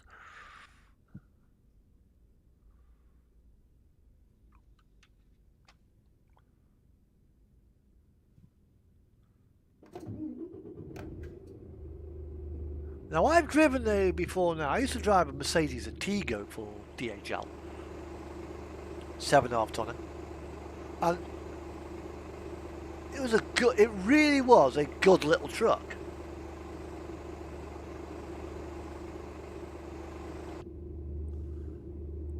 Very similar dashboard, although the stereo was located up there.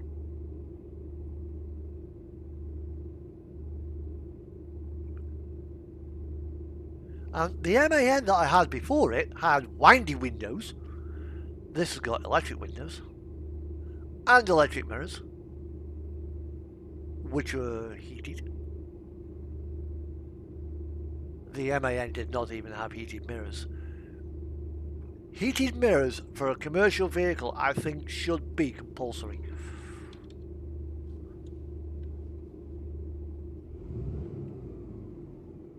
Right, so we're in lovely Oslo, so let's see what we can get job-wise. And it'll be a USB-C. Yeah, it probably will be. Because I remember the USB in the in front of the gear stick out of sight.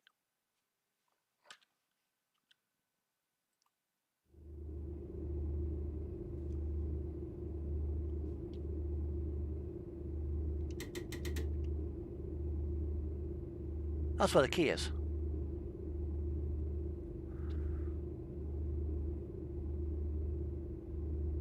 I mean, it's probably got something like Apple Play or something like that, where you just connect the music to your smartphone, but yeah, so you just plug in the where's it and keep it charged up.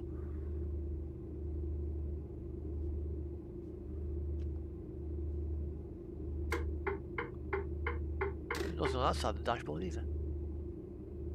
It'll be somewhere.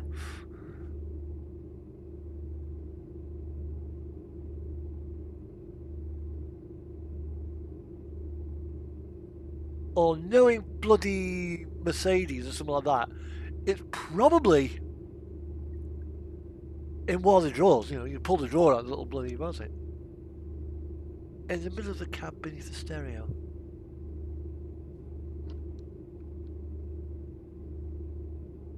Well, there's a stereo there. So you say it's down there somewhere? If so, that puts it in one of the drawers. Completely feasible. Very possible, actually.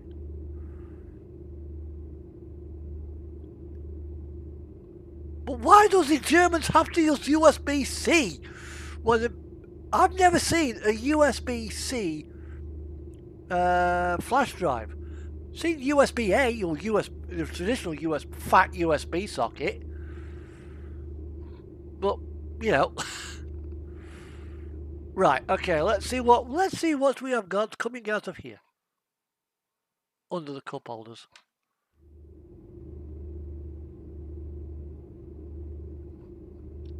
Well, they're the cup holders, which means it's in the drawers, because those two drawers pull out. So yeah, probably is in there somewhere.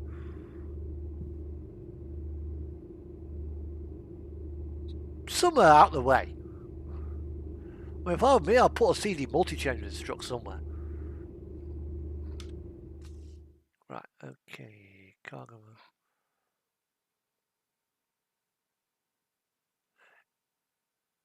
Yeah, but even before USB-C was a thing, my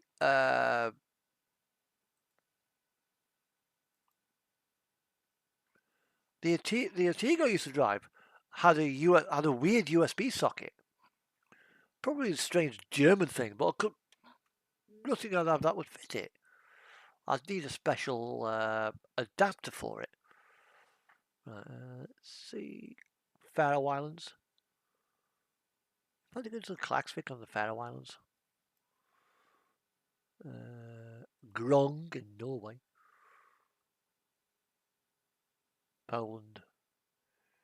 Finland. Finland, Finland, Finland. The place where I want to be. I mean, if we do that, we can actually cheat. What's it? By taking the ferry down to Kiel. Which is around here somewhere, or Rostock or Kiel. Then drive to Travemund, straight up to Helsinki and up to there. Or we could go to lovely Inverness.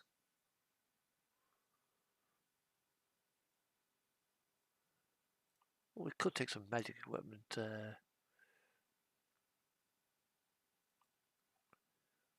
Tell you what, let's go to Rotterdam, I think. Let's see what we got. Guineshu, Kaunas in Latvia. Also Lithuania. Take some potted flowers. Beef. Or pork.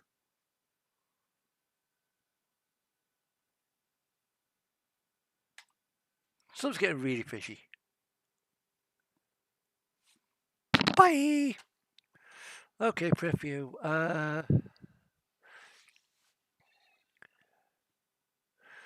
Isho Michael Domine.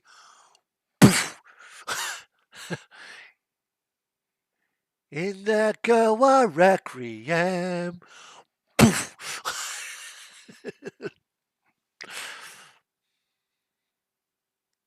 The Bible bashers out to Monty Python.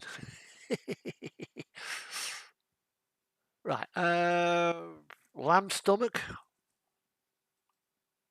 Actually, that's fairly close. We'll go to Ragnar Logistics, I think, and well, we'll go to there. Right, let's drive north.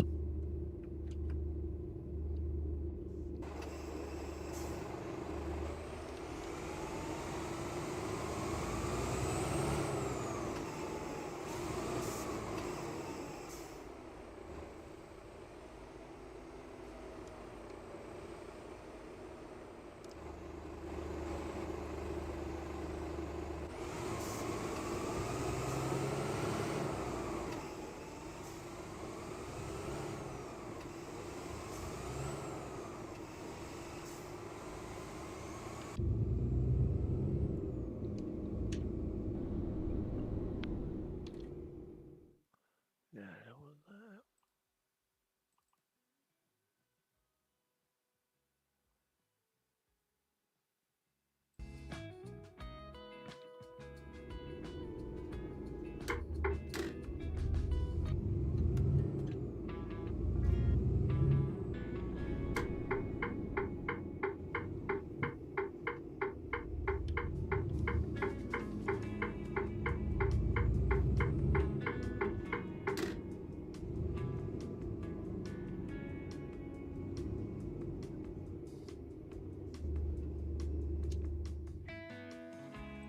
Right, let's see what we've got. Let's go to also, actually no, we'll go to Hirschels.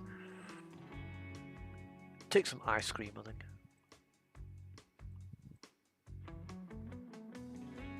Actually no, we're going to Mannheim in Germany.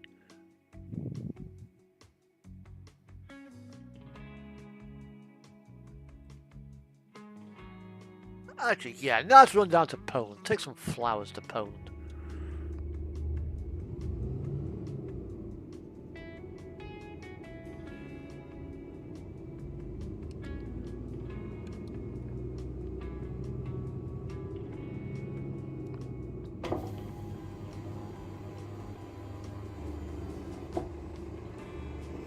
That's one thing I don't like about the Mercedes Actros and my truck. The glasses go all fully down.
Okay, now this is going to be about an hour and a half run, I think, for the last run of the day.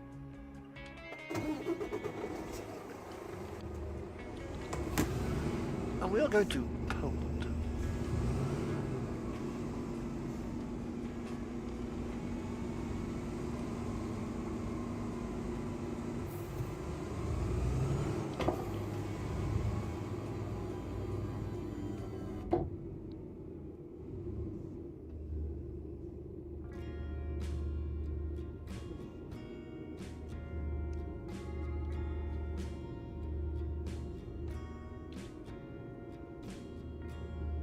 Shift your goddamn Skoda.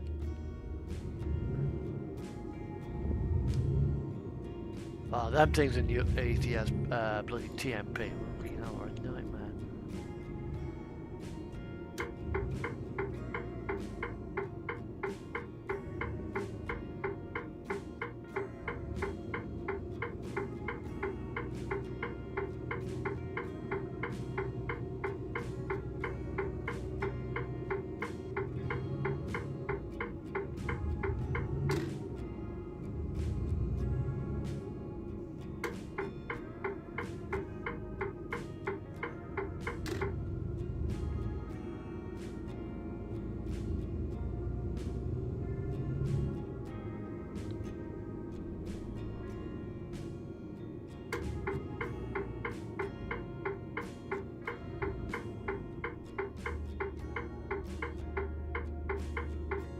Thank you.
And welcome aboard to whoever's just come in.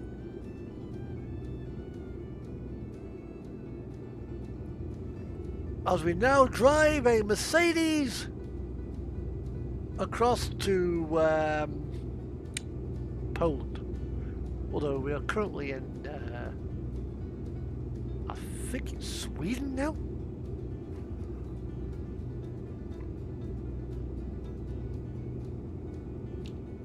Yeah, we're in Sweden. We've got a nice steady run all the way down to the coast, to I think Delborg on some lovely Swedish motorway.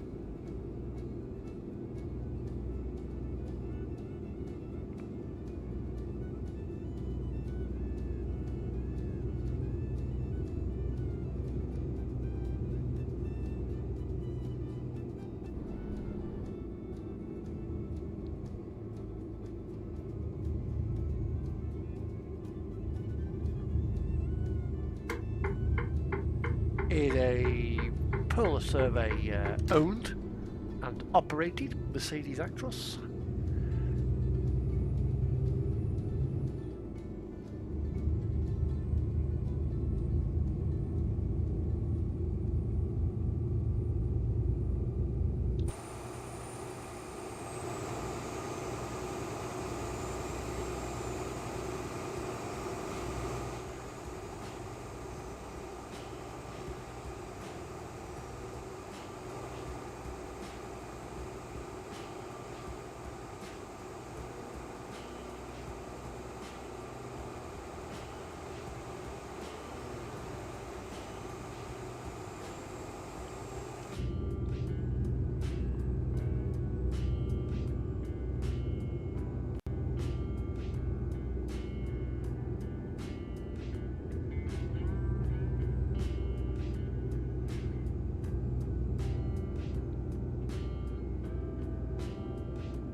I'll tell you what, you definitely would not want that.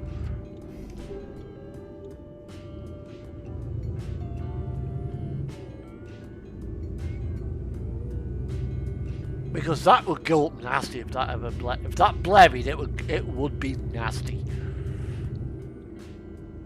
Maybe just be a big hole in the road.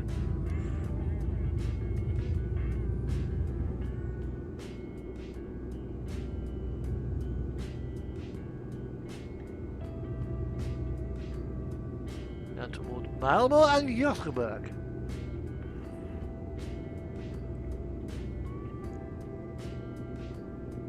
Göteborg.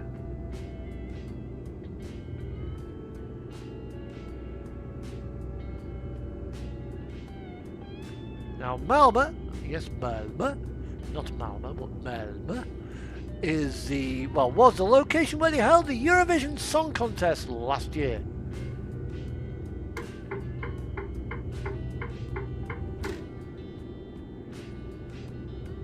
Not sure where it's been held this year.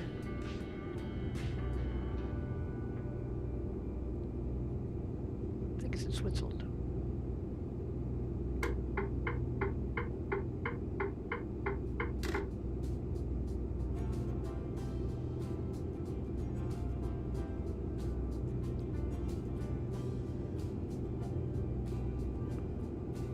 And on Eurovision Saturday, there will not be a stream. I know. I do like to watch the music. Or at least listen to the music while I'm driving. But won't be able to listen to it. Hello, Bergen.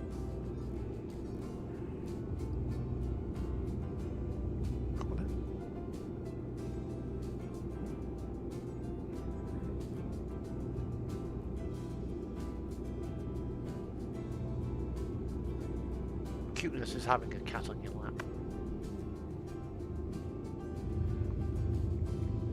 Just sitting there purring and vibrating away. Thank you.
cat has just found its rightful place on my lap.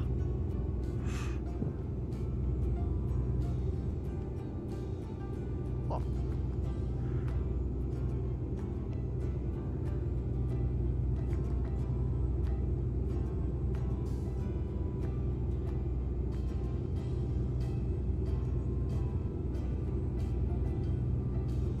Now at some point I think I might have to do a model railway Metcalfe kit build stream again.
Cat. Ooh, what's this microphone? What's this thingy that is? Bat!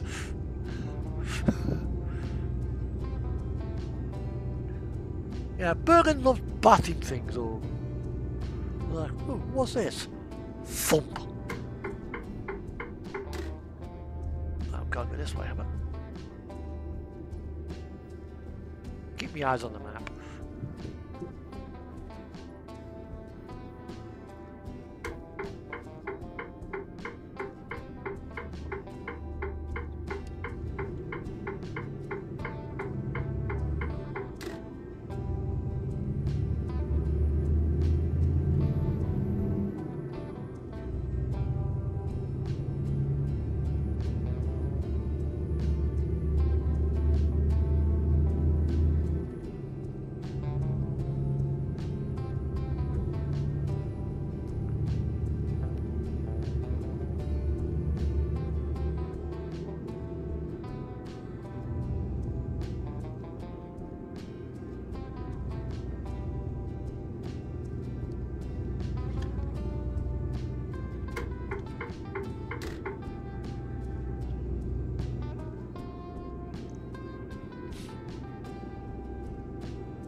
Got fuel, so trundle past this depot.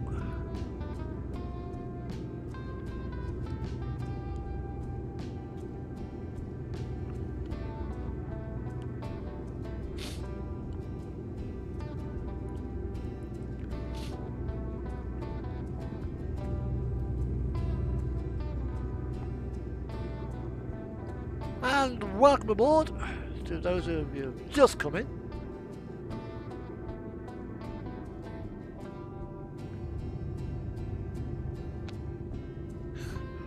It's just out of rejected Bergen, eh? Yeah. You have to the microphone. Oh, yeah. If you're doing talking to, I'm talking to my cat that's on my lap right now.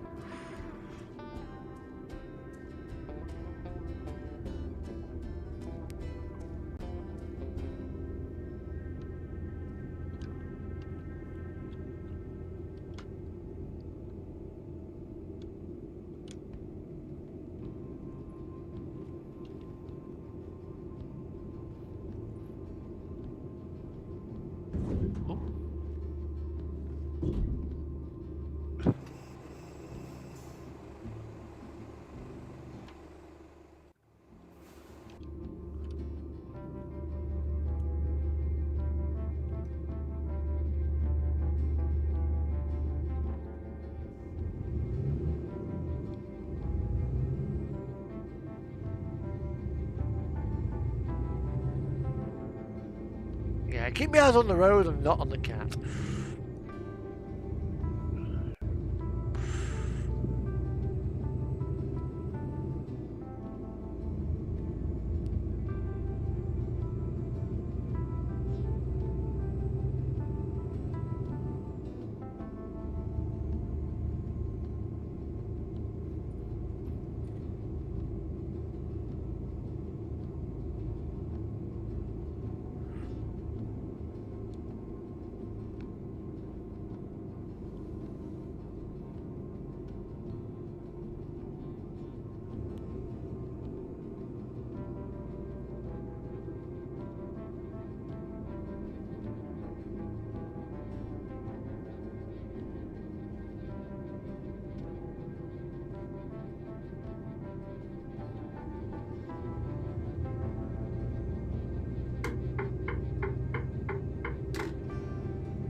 As you can see, the cat is perfectly well behaved right now.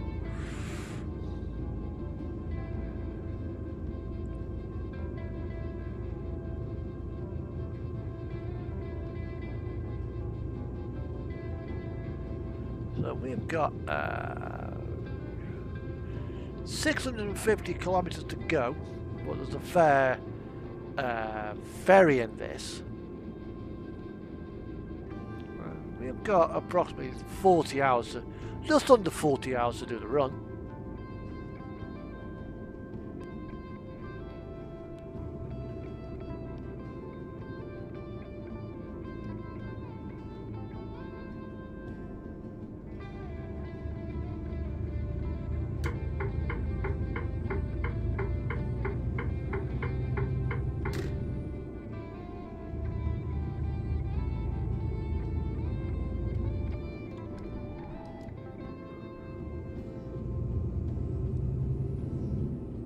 Death dive.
And welcome on board.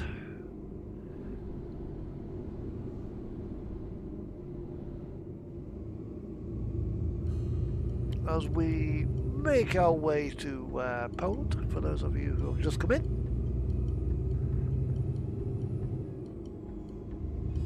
Or if you already come in before you dipped away and come back, you probably already know where I'm going.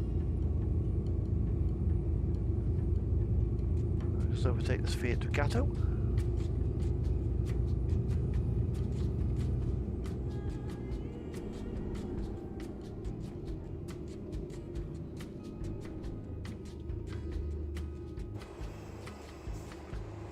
And for those of you who have not seen my truck, this is what I am in.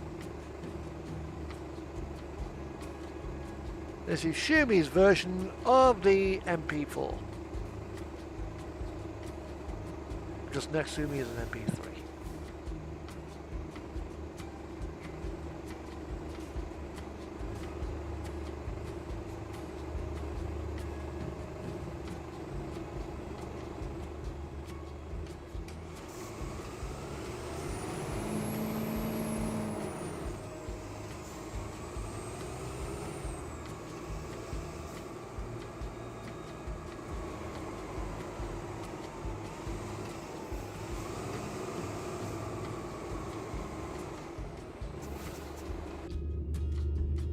And a Renault Magnum out of the way.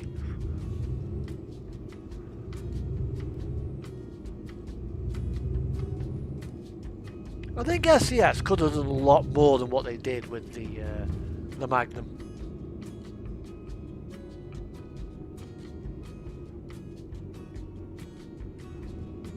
But before the Magnum came along, if you wanted a flat floor truck, you had to go to an American conventional. But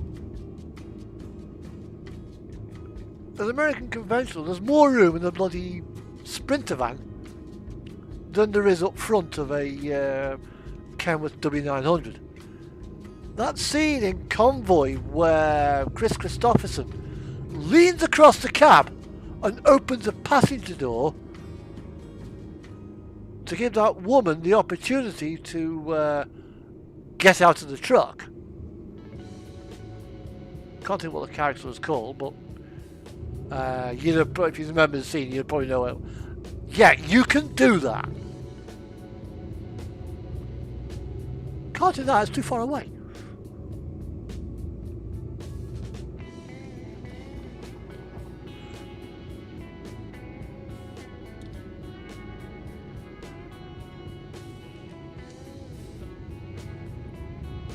I mean, yeah, the W900 is a little bit wider than the Mack R700, but not that much wider.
So we got down to Karlskrona, which I think is the port city we want. Let's have a quick budget. Yeah, Karlskrona is where we are going. Then we got a nice ferry across to Gdynia, which is the sister port to Gdansk. Then we go to Albag there. Very, very close to Kaliningrad, Russia, which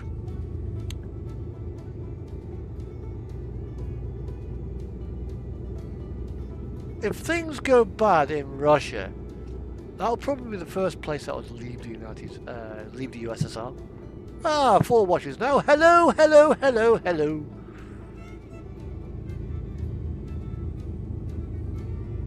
And we might have another chance for another short run as well, actually.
How has my week been? It has been going grand.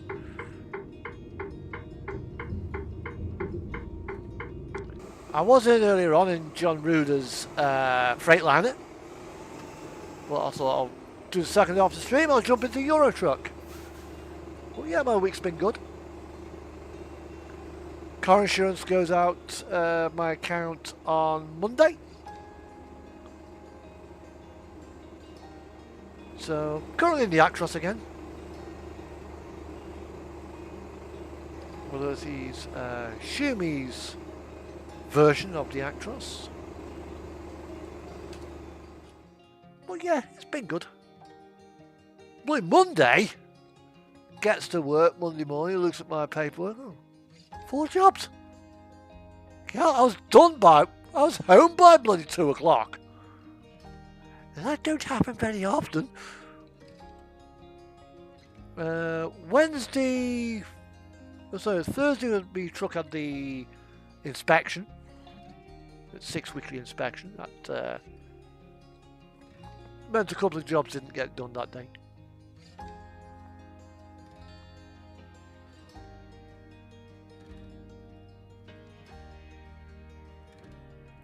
I like the Merc. The Actros isn't a bad, as trucks go, it's not that bad. But Tobias in the cab.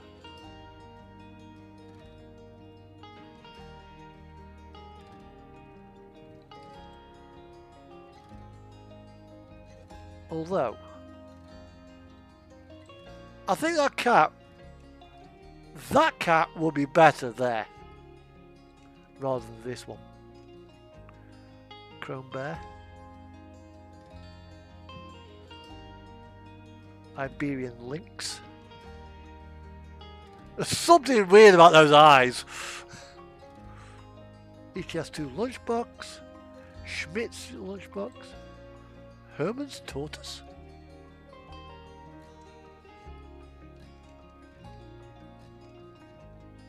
Okay. How is your bike anyway?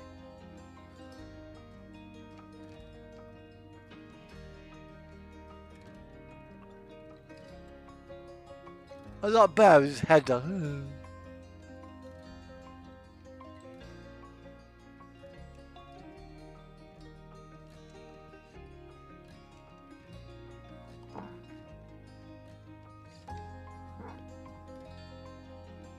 Okay. She clips with the bloody thing there.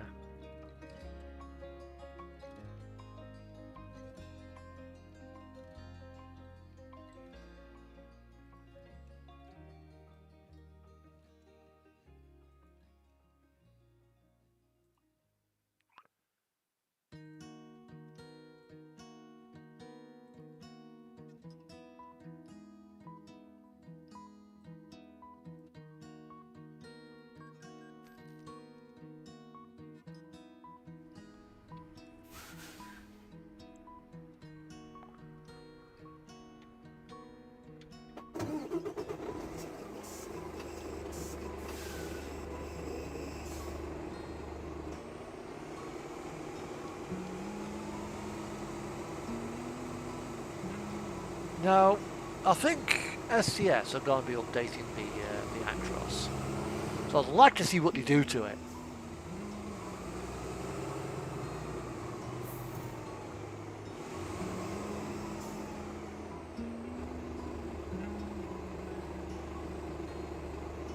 I think the chassis could be done with being a little bit smaller, a little bit shorter.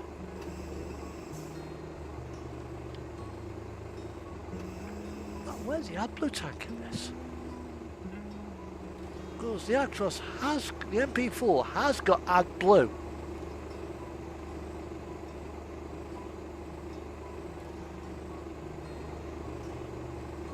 Where actually is the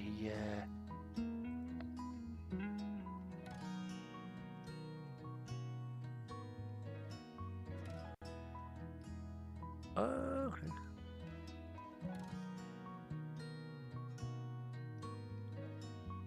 Oh, that was nice of him. Hopefully no damage done.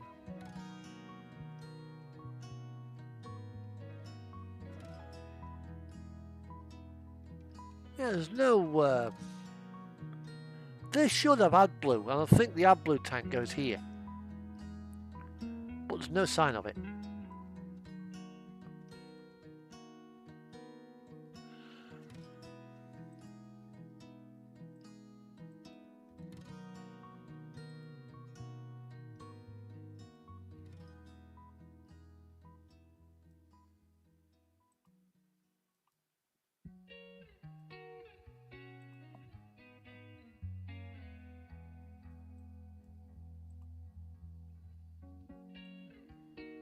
Those exhausts are way too tall. Same with the Thor. They'd be nice if they were a little bit shorter and only one set.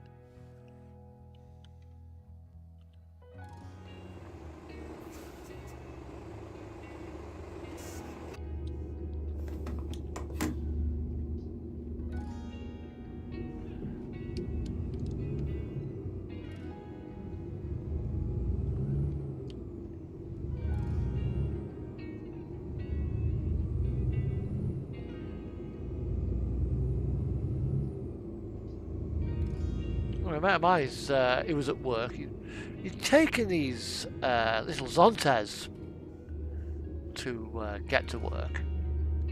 Left his Mini parked at outside his house. Somebody came up the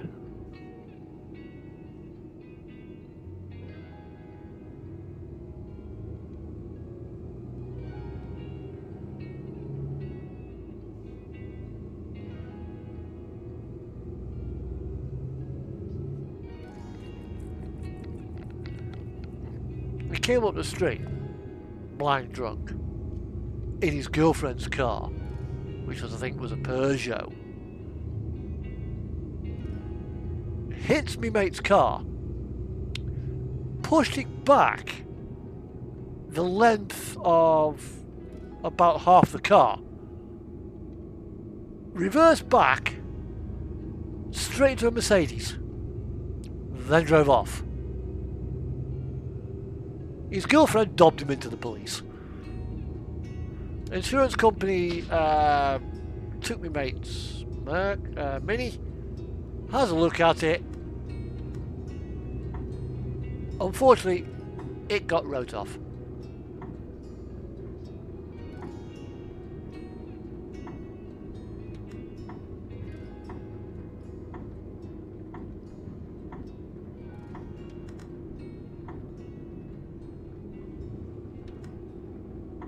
Yeah, that knock is when the wipers change direction. It's coming from the near side wiper. My Artigo did that. It was so annoying.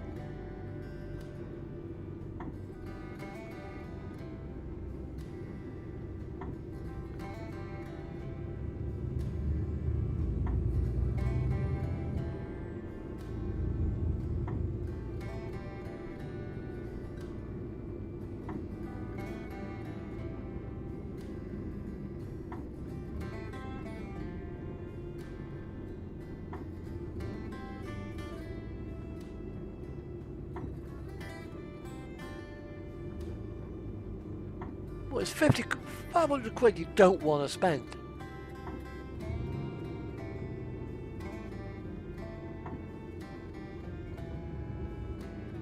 Especially if it's that brand new one that you've got, your Tiger.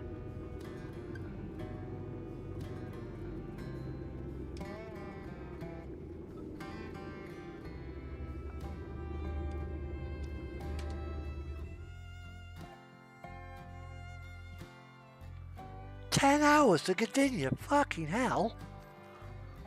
They rowing that thing across?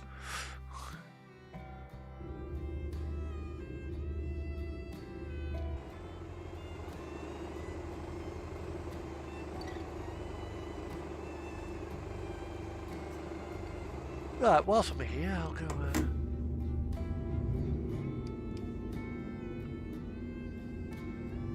find a place to park up for a bit.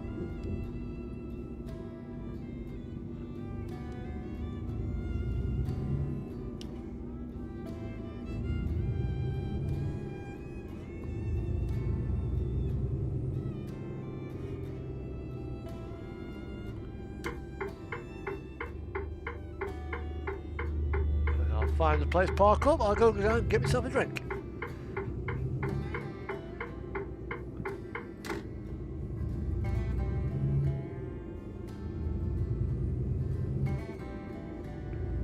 Potentially change the truck as well when I get to the end of the run, because the other truck I've got on this profile, because I've got a few of these Mercs,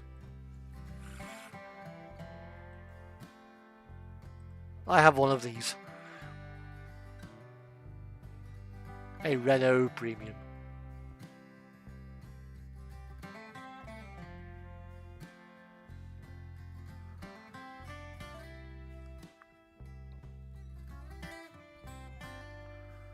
You know, the thing with the Renault Premium, they didn't put any side skirts on the 6x4 and 6x2 versions.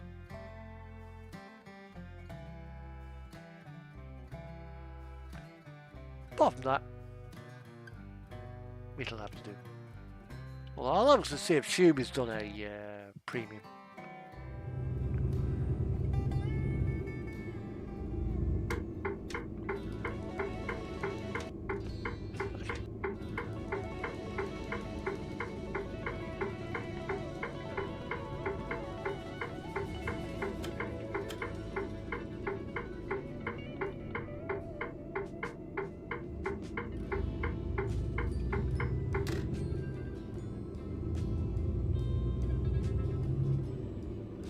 Got 126 kilometers to go as well, so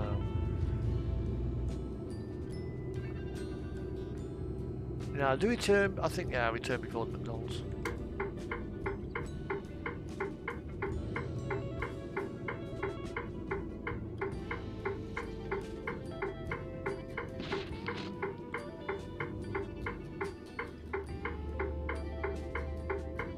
I don't think we can actually get on the McDonald's. It's just a bit like the KFC there, it's just a scenic thing.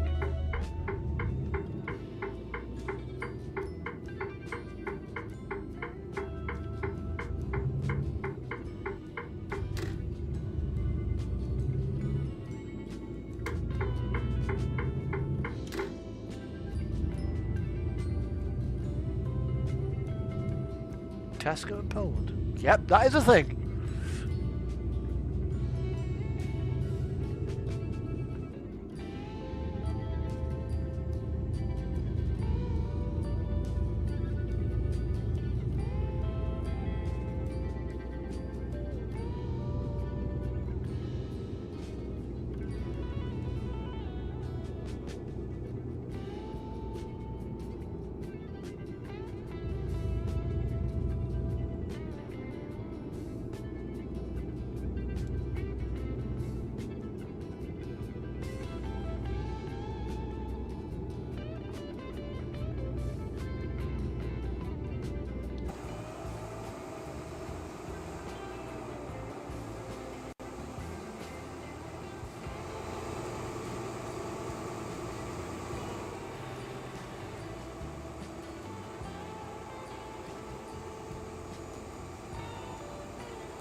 Now, with got some difference. If you ever wondering how I came up with the logo for Polar Survey, the triangle represents Mount Erebus, and the red line is basically how the sun sets on the horizon. That's all it represents, just Erebus and the horizon.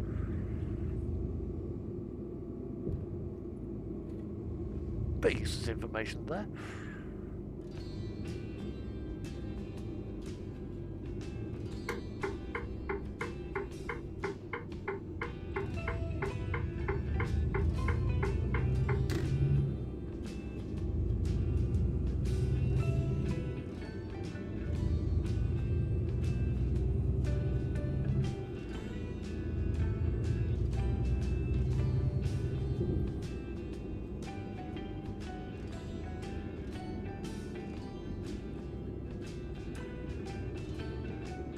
Now I've also dropped Max, who did the sound profile for this.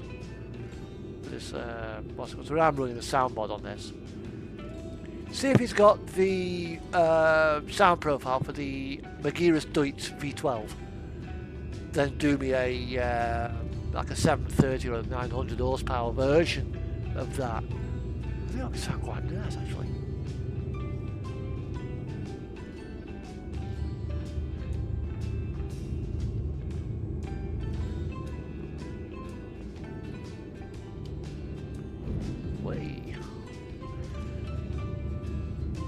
That's one thing you can't about this. You don't feel the truck sliding. You can do it in a visual sense.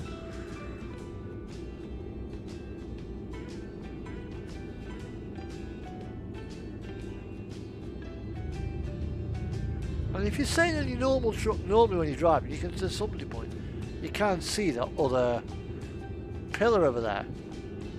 But you try to get that kind of a field of vision. When in the video game, it completely distorts everything.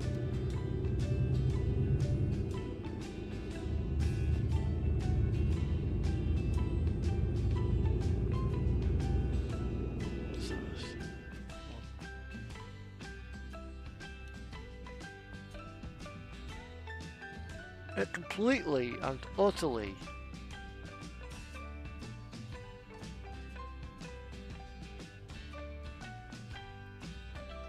it just distorts your entire field of view.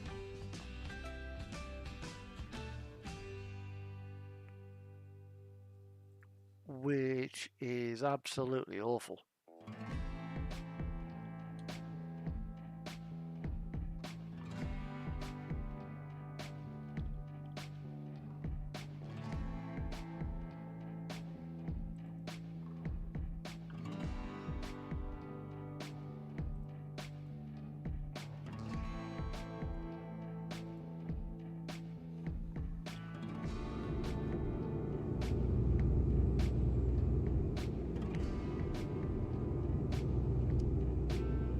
What's that?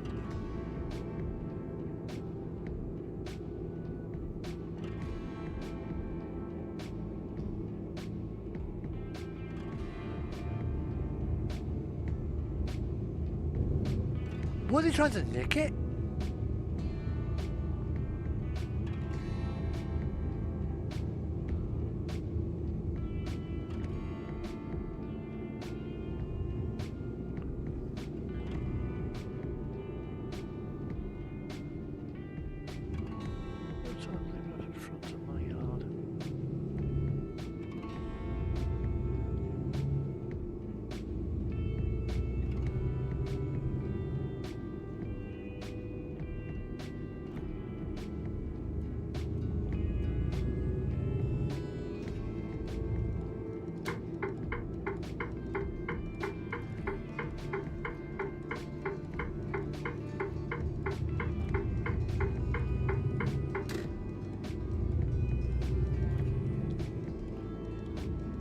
Well, that came down quick. Right, we'll get this one delivered, and then I'll have a look, see what else we've got around here.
You like sticking these bloody distribution places in tucked away places.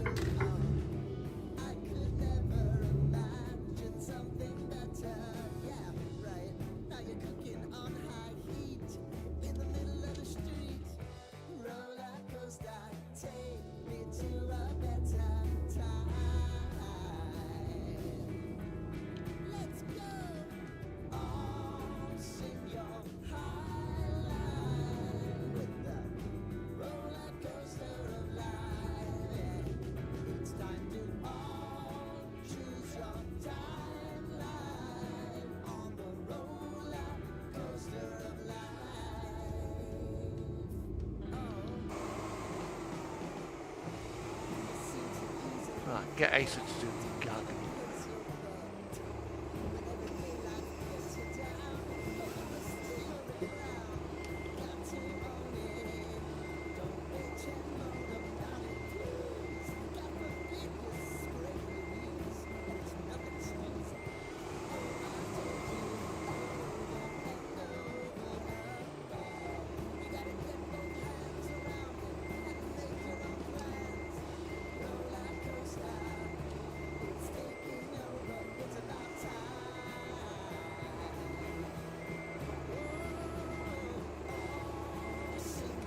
Probably a lot easier, I think, with this to have gone over the grass there and just reversed it in.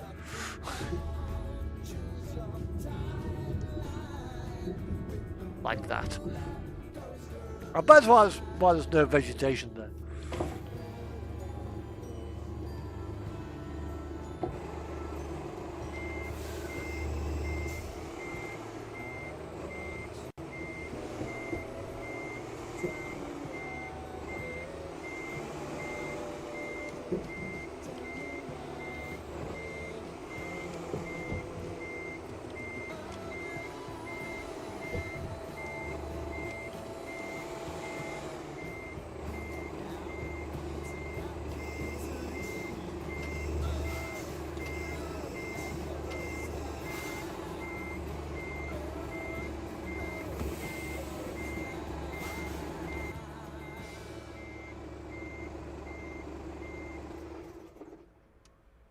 I must have most of them just swing it in onto Lidl's car park and then back it up. Right, we've just done nearly 500 miles, so.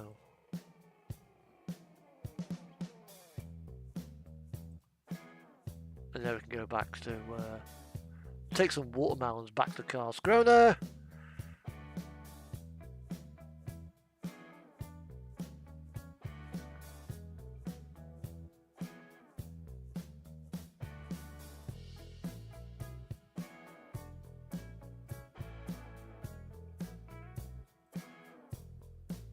That's a fail. Right, we'll take those watermelons back to there, I think. But it wants us to relocate the dock. Why can't you have it where?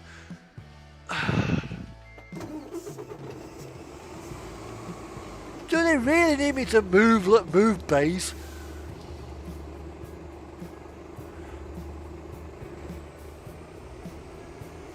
That's been happening since a couple of patches ago. Utterly pointless. Because you'd load it from the same dock. You wouldn't.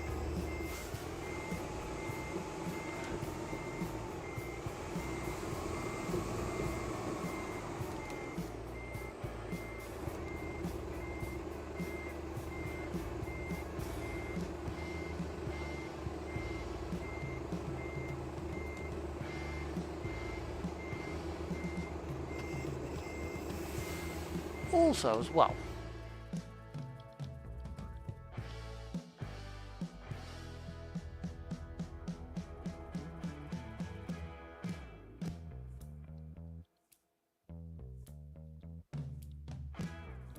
that's not as bad as I thought, actually.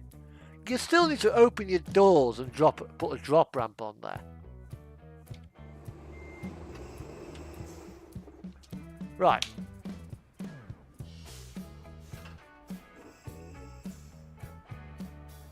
Now that's an hour to load what? How many pallets of crates of watermelons are going on? Right. Bucking them in. Let's go and get. Yeah, because like I say, you pull up on your bay, you pull up, you open your doors, you back onto the bay, cargo goes off, cargo goes on. Now, I know if you're doing a drop hook where you got several different trailers down there, you pull up onto one bay, you get out, you wind your legs down, you pop your airlines, you pull out, you back onto the next trailer. I can understand that mechanic. And it looks like they're using the same mechanics. Right, back him in.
Right, and welcome back.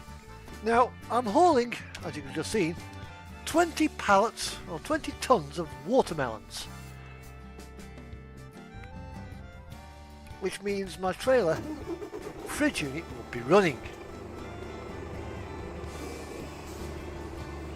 No sound! My fridge fan is silent.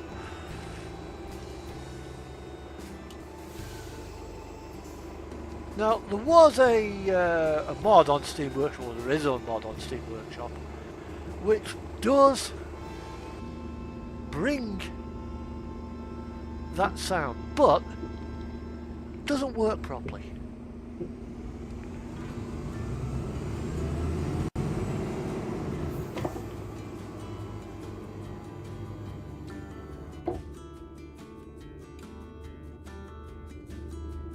And I would like SCS to actually implement the sound. And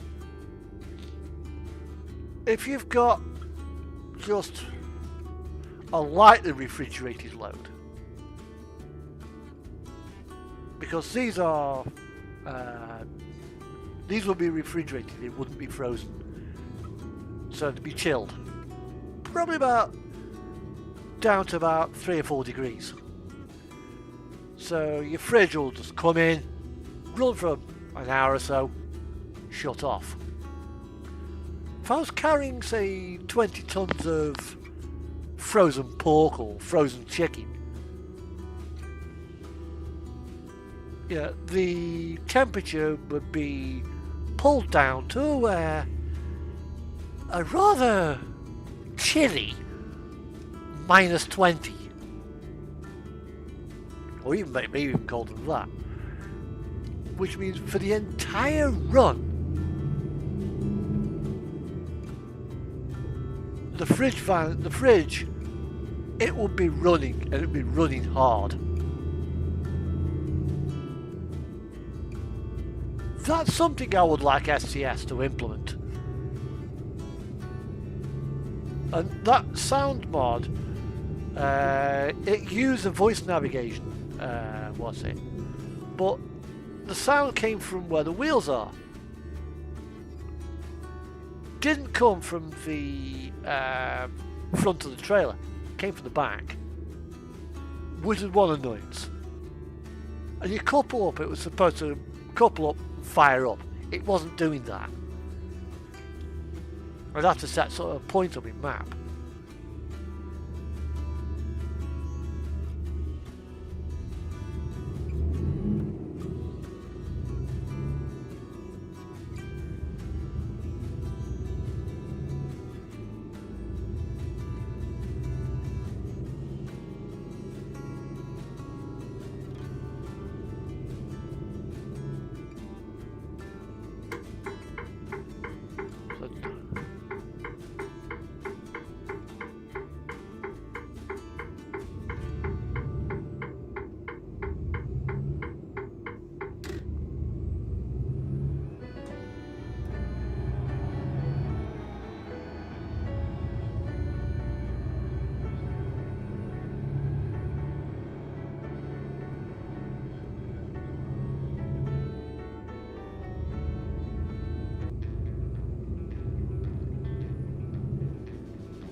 I think they cleared that tanker that was burning.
Right, we'll get this delivered, and then we'll see where we can, a nice short one to take us up to 10 o'clock. So I've been running since about 6 o'clock, I think it was again.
Right.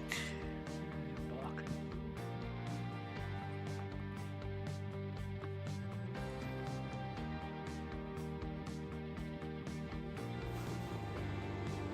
Welcome back to Sweden.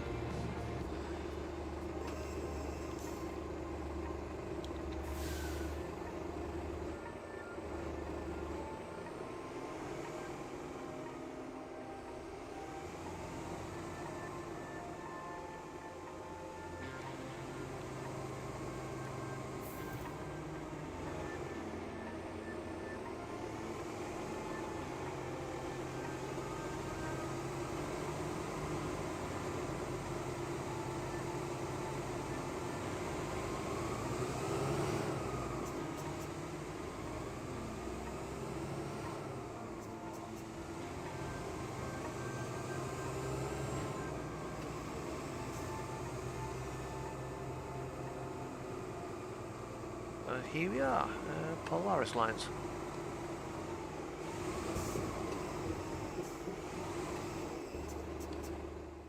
Now, it wants us there. If we go to there, say, it's going to put us there. How the hell do we go to the back doors? We'd have to unload it there.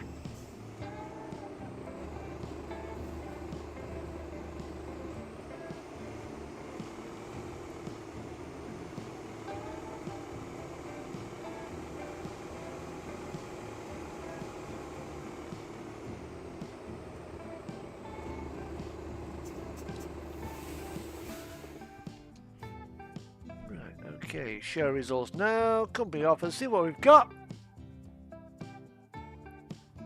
Shortest one is Lithuania.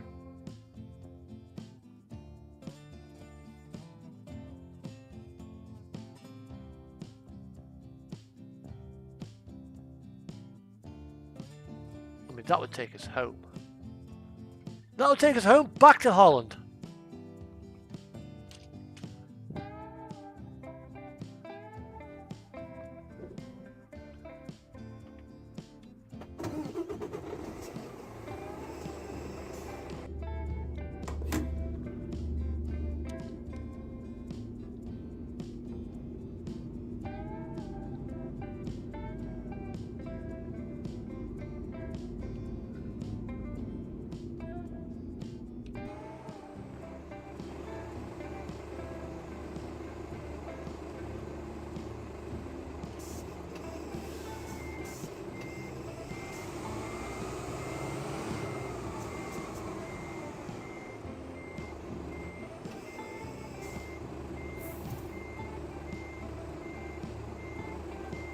Yeah.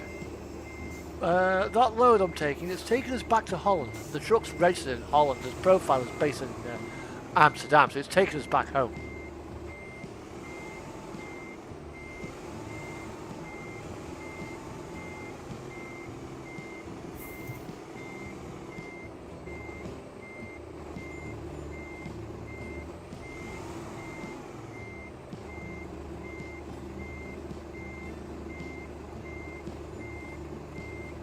I swear the cat's tail was going through the glass.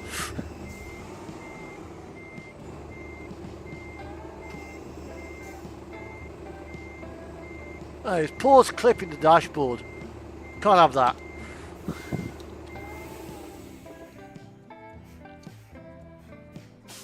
That does my head in.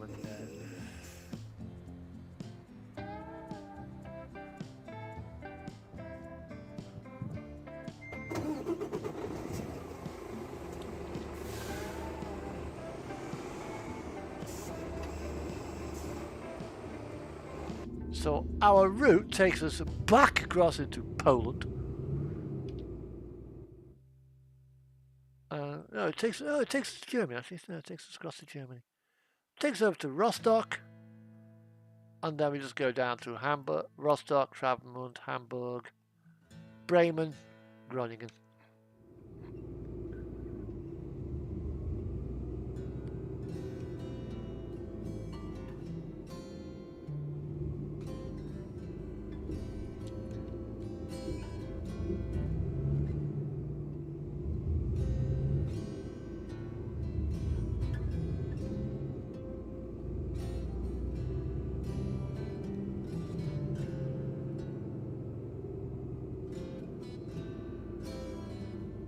So into customs pre-clearance.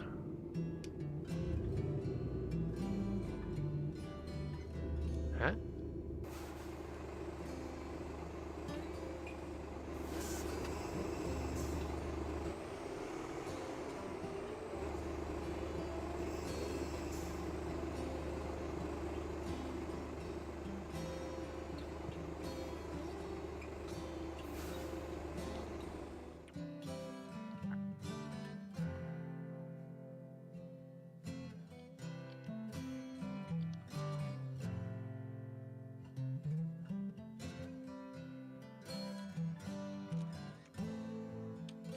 See what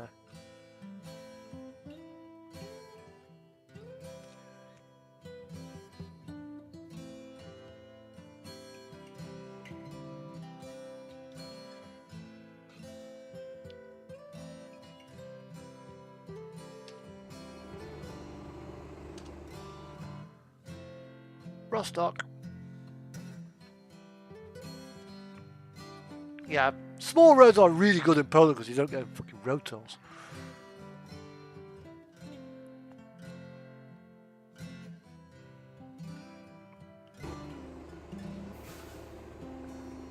Welcome to Germany.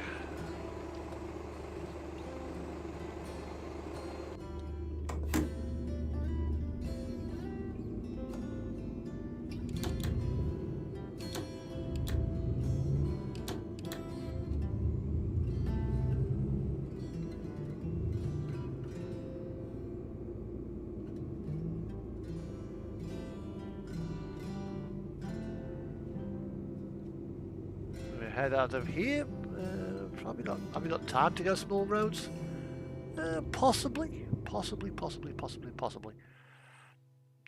Navigation options. Interface.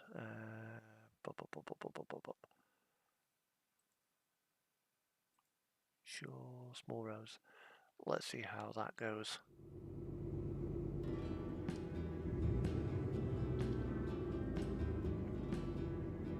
Ooh, it'll be close. It'll be close.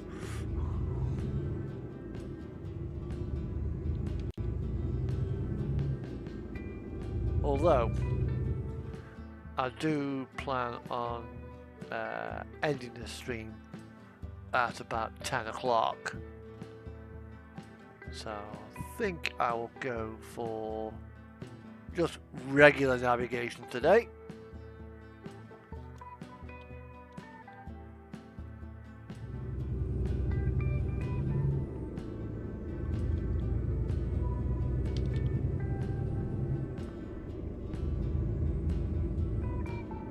And I'll be going pretty much foot to the floor. I won't be hanging about.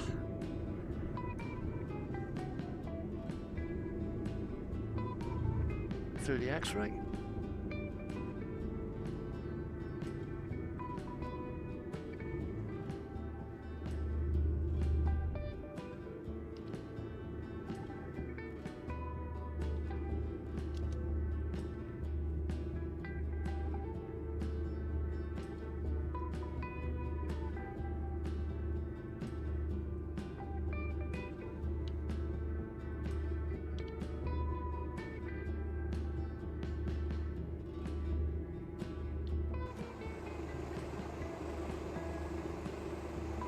Taking a long time.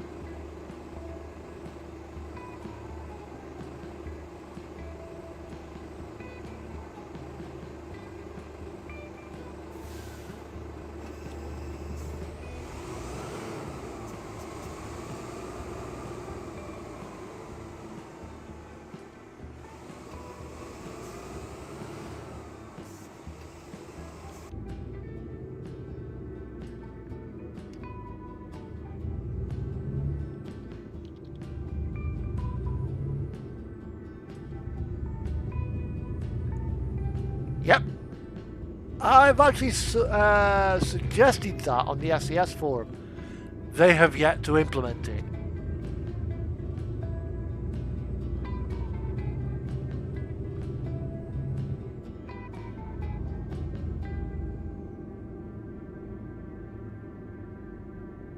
There's always a ferry waiting for you.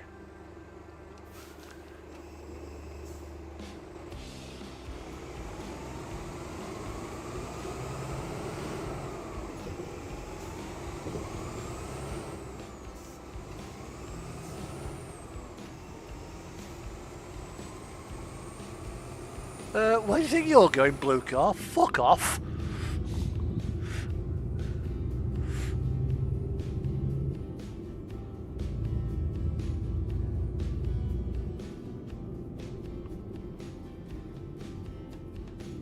Nope.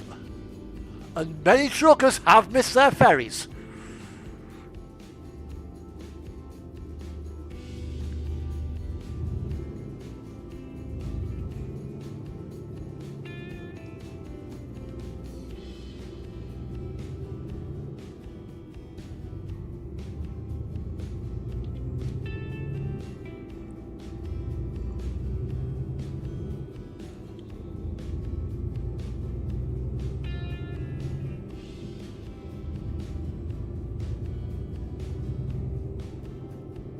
Bloody hell, when I've been crossing the doing the inter-island run on in Shetland, yeah, I have missed ferries. Luckily, like they're only every 20 minutes, and sometimes they were crowded.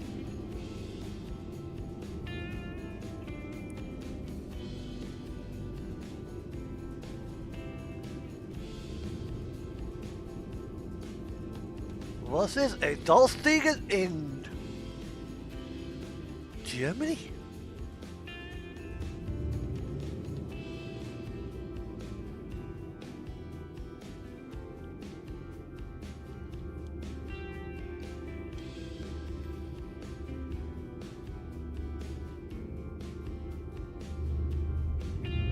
When did they bring a toll road in Germany? I didn't think they had them.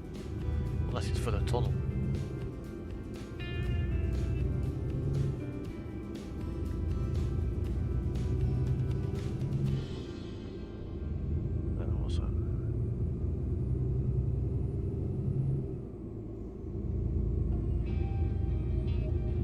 Yeah, I mean, when I went to 2019, I'm going to Shetland. I'm going from Aberdeen. And on Nomi Ferry, I had to be on board the ferry at 3 o'clock at the latest for a 5 o'clock departure. Because I had my car. So I set off, knowing it's going to be about a 12-hour drive. I set off on Saturday to get there. That means that I can get into Aberdeen just after midnight. So I wake up, go to the nearest public toilets, to wash myself up and what have you. And then I can go to the ferry check-in and park my car up at the check-in point. And all I've got to do is just go back and, I've got a little bit of time in Aberdeen to enjoy myself. If I'd set off at 3 o'clock Sunday morning, or midnight Sunday morning, I've not got much leeway to get to where I've got to go. So Saturday departure proved to be the best option.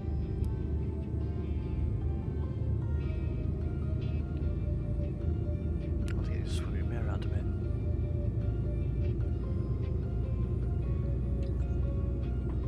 F4 2.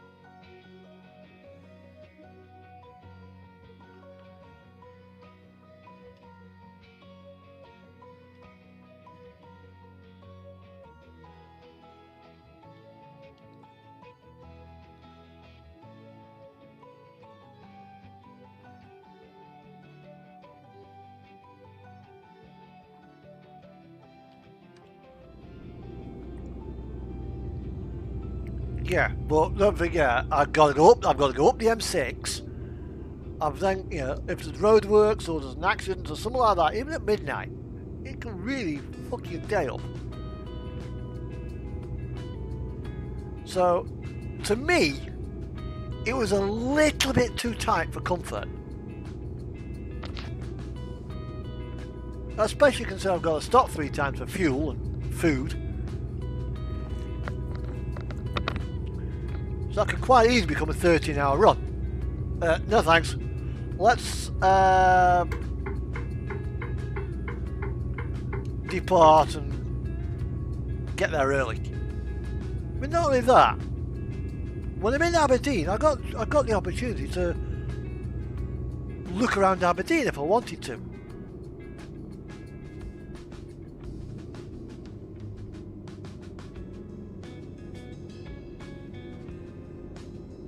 Yeah, I got plenty of time to chill out. But get this, because obviously I'm travelling on the ferry, and I've got to spend, it's an overnight ferry, and sometimes I might want to spend some time on the back deck, overlooking the back of the ship. Because it's cold, and the only warm jacket I got with me was a bright orangey yellow fluorescent work jacket.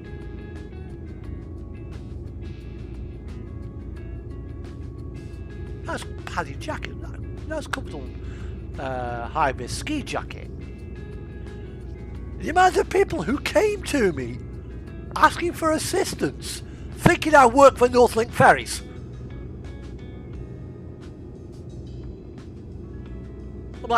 Can you tell me where to go to the cabin or where do I go to check in? No, because I don't work for the ferry company. Speak to that guy over there in the Northlink uniform. You might get a bit of better response out of him.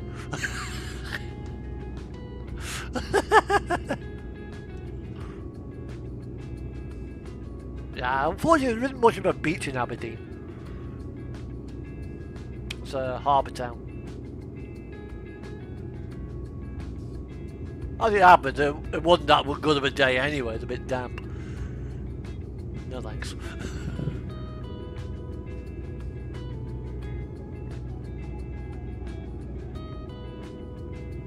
But I do want to go to Aberdeen and get Shetland again at some stage.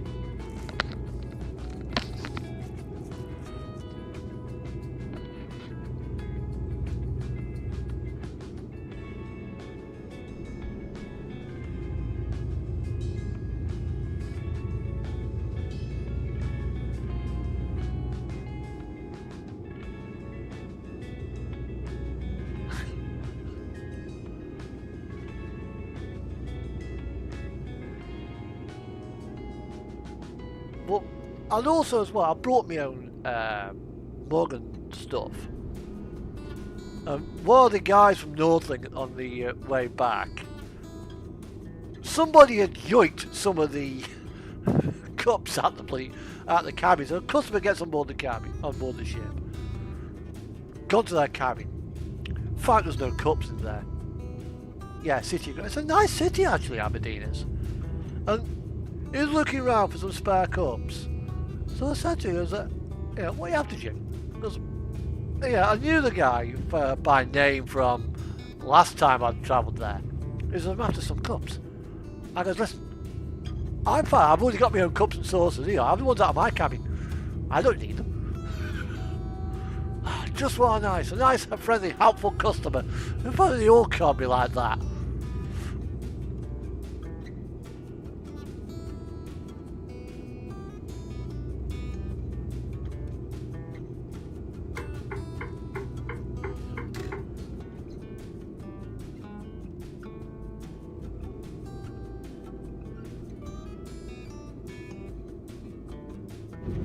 Wait, this one does understeer a bit.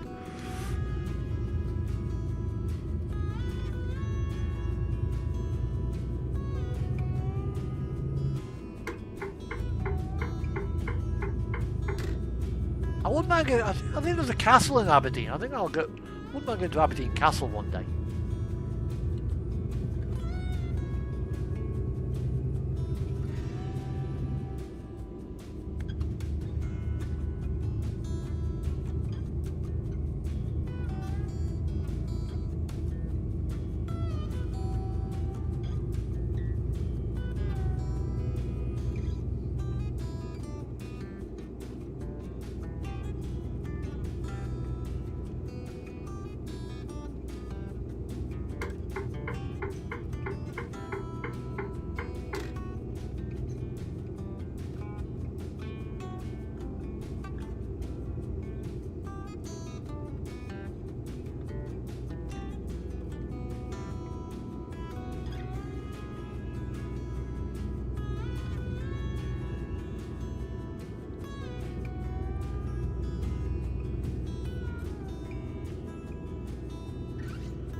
Incidentally,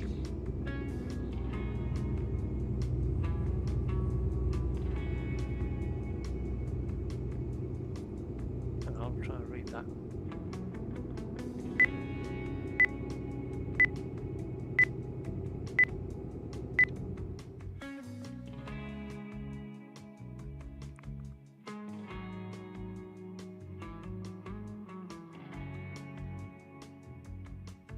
Fucking hell.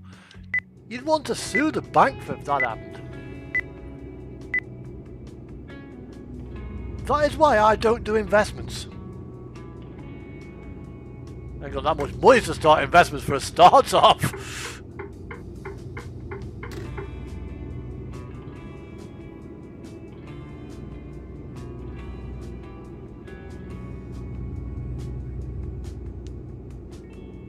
Right now, Tesla is not a company for investments.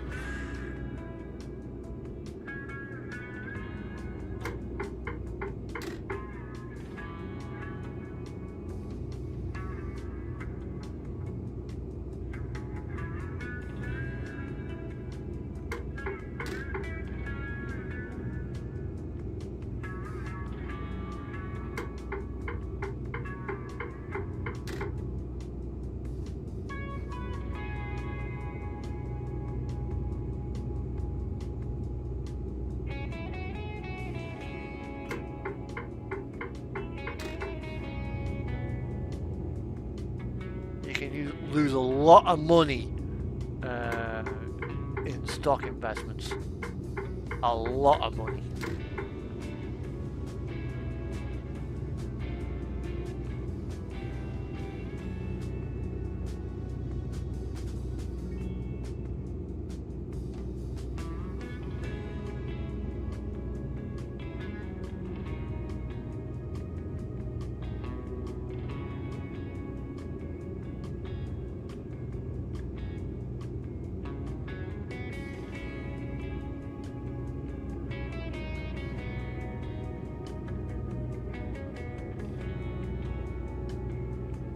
Yeah, you would.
Incidentally, you saw back there on the signs HH on the location sign. Now in Germany, if you wanted a private plate that says HH on it, you can't have it. Because obviously it's referring to Heil Hitler. And anything to do with Germany, that side of Germany in 1936 to 45 is very much verboten. However, if you buy your car and register it in Hamburg, you can have, or you'll be given, possibly HH on the license plate. What does that actually mean?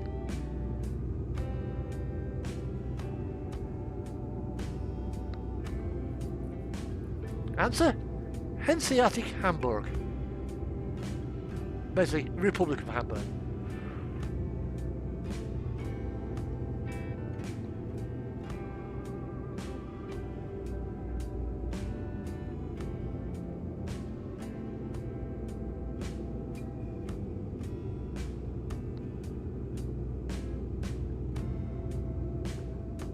Because that was it.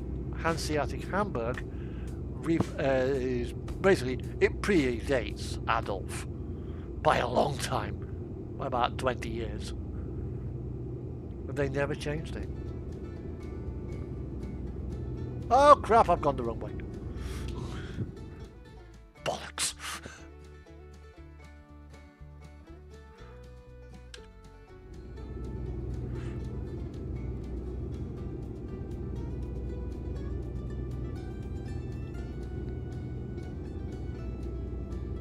I'll go this way. At least we get some small roads rather than just German Autobahn.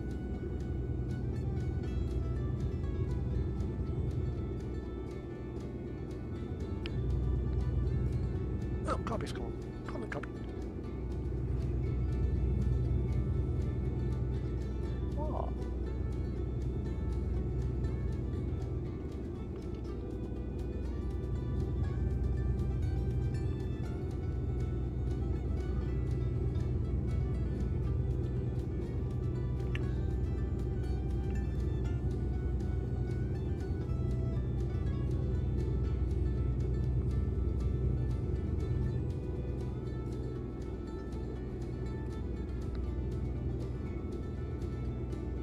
How do you feel that when you...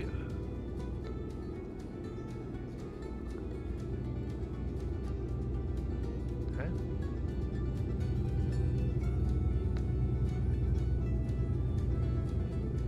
What's that?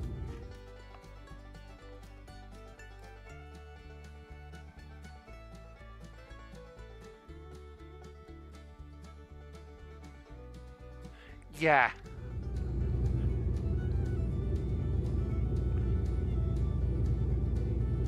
What they're thinking there is that the amount of tax they will lose in terms of tax revenue coming in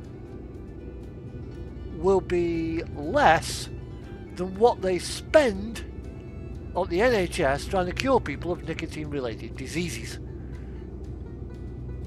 Because if you go to a pub, this is how Roy Castle died.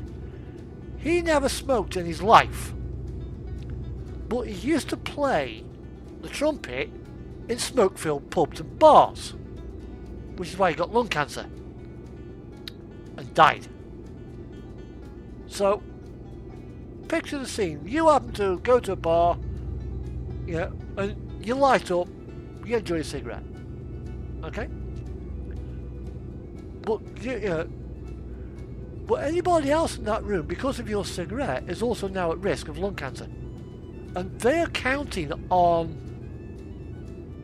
less people will be affected by smoking-related diseases, such as lung cancer and heart disease, and therefore it'll cost the NHS less money. That's what they're banking on.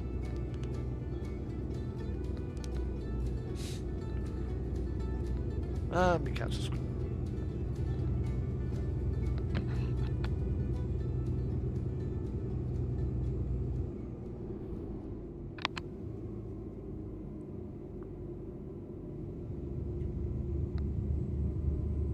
That's what that is.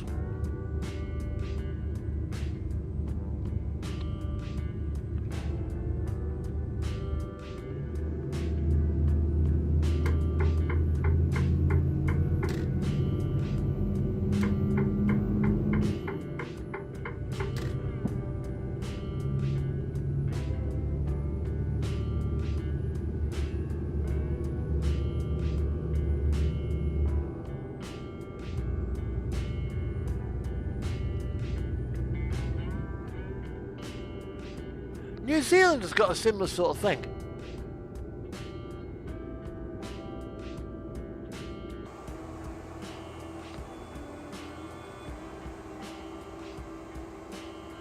I think that's where they got the idea for the legislation from. They stole the page from the Kiwis.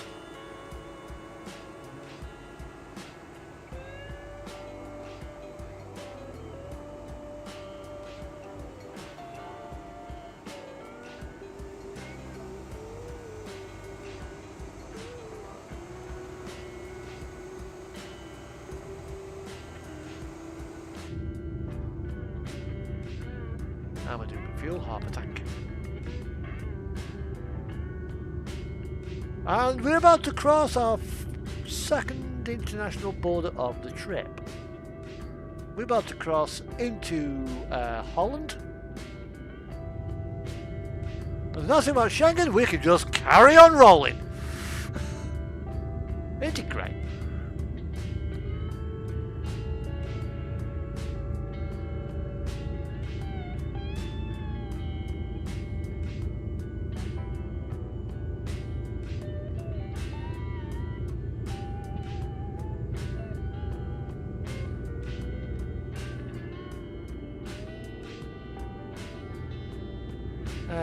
Governments and royalty tax. I mean, to be honest, if I was the Prime Minister, I wouldn't ban tobacco. I'm a non-smoker. I don't like smoking. Yeah, I think it's horrible. But I wouldn't ban it. I would raise the smoking age to 20. Or 21. Right? But I wouldn't ban it. However, I would also then bring in potentially legislation where if you get lung cancer, yeah, are you a smoker, they say. Yeah, they ask. Yes, I'm a smoker. Right, your treatment is going to cost the NHS this.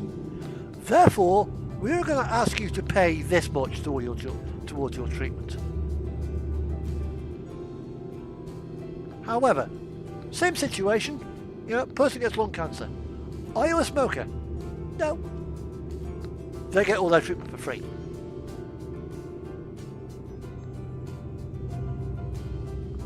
Yeah. Or young child. Are you a smoker? No, but my mum is and my dad is. Okay. Therefore, your parents, must therefore pay so much to your treatment for lung cancer. Do it that way. Yeah, if you smoke, you pay for part of your treatment because if it's a smoking-related disease. Yeah, have you had a heart attack? Yeah. What do you eat? Burgers and fries every day. Therefore, you're going to get a bill.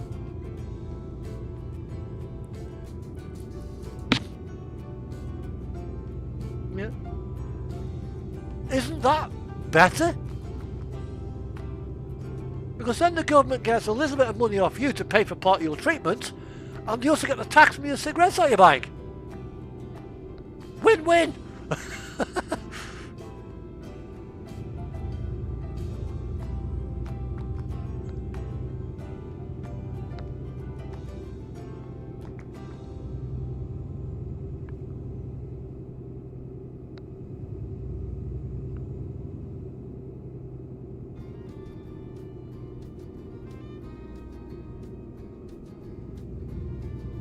When I was in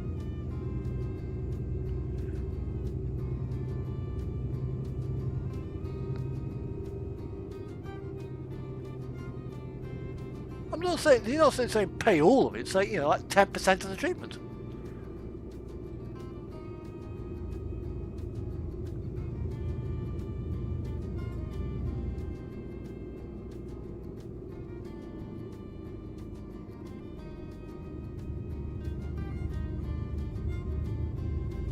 Because it's partly self.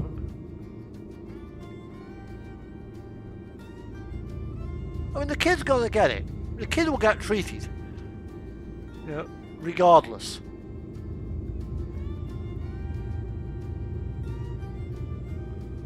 The bill will come after the treatment.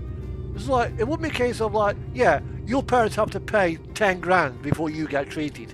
Nah, you get treated. You get, once you're discharged from hospital, that's when your parents get the bill.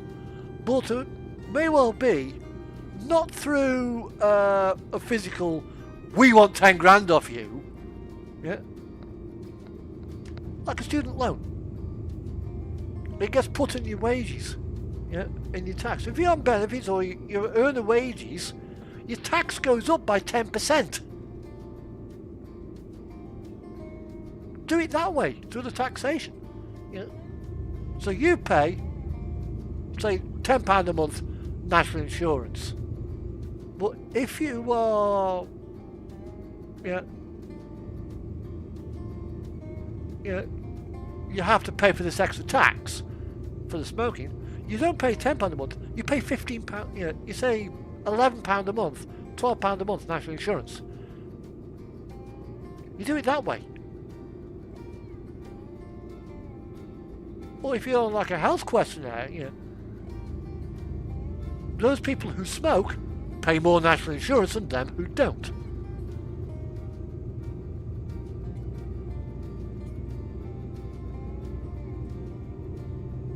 Because you're a smoker.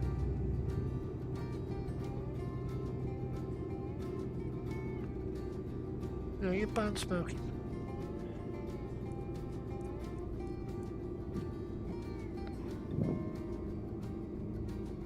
That's...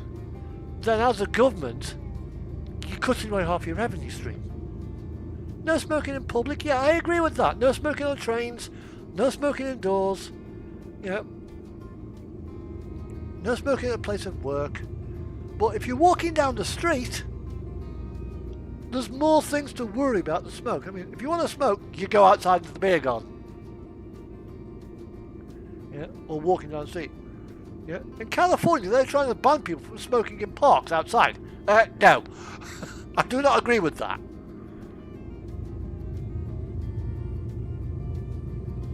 I can understand it if there's a fire risk, because the discarded cigarettes could cause a wildfire. I can see that.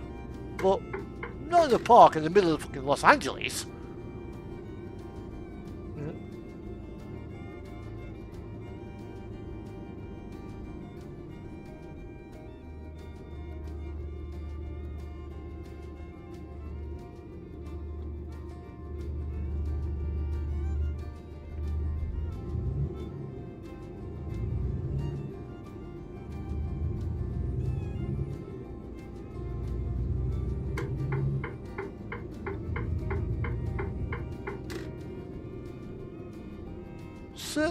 You can't really enforce no smoking around your kids.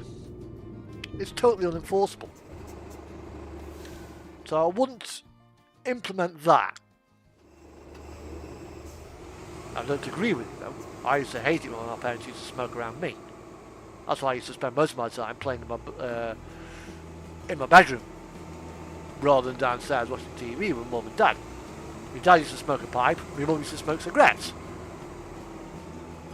So I used to bugger off upstairs, out the way.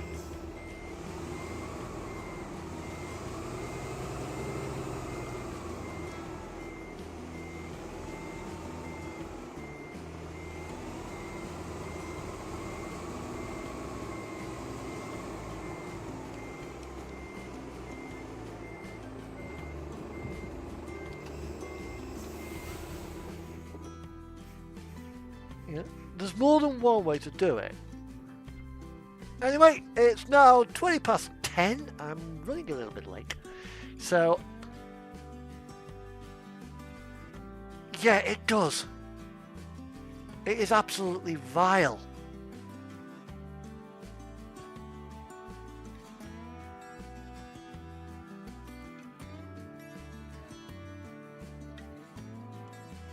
I used to notice when my mother used to smoke. My clothes, I used to be upstairs, out the way. And people could tell when my parents had been smoking. Because even though I'm upstairs, it would punch you. I got nose blind to it.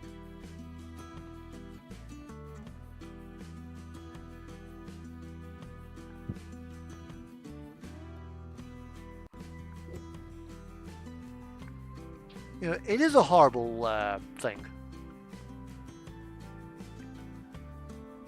But anyway, that's a discussion.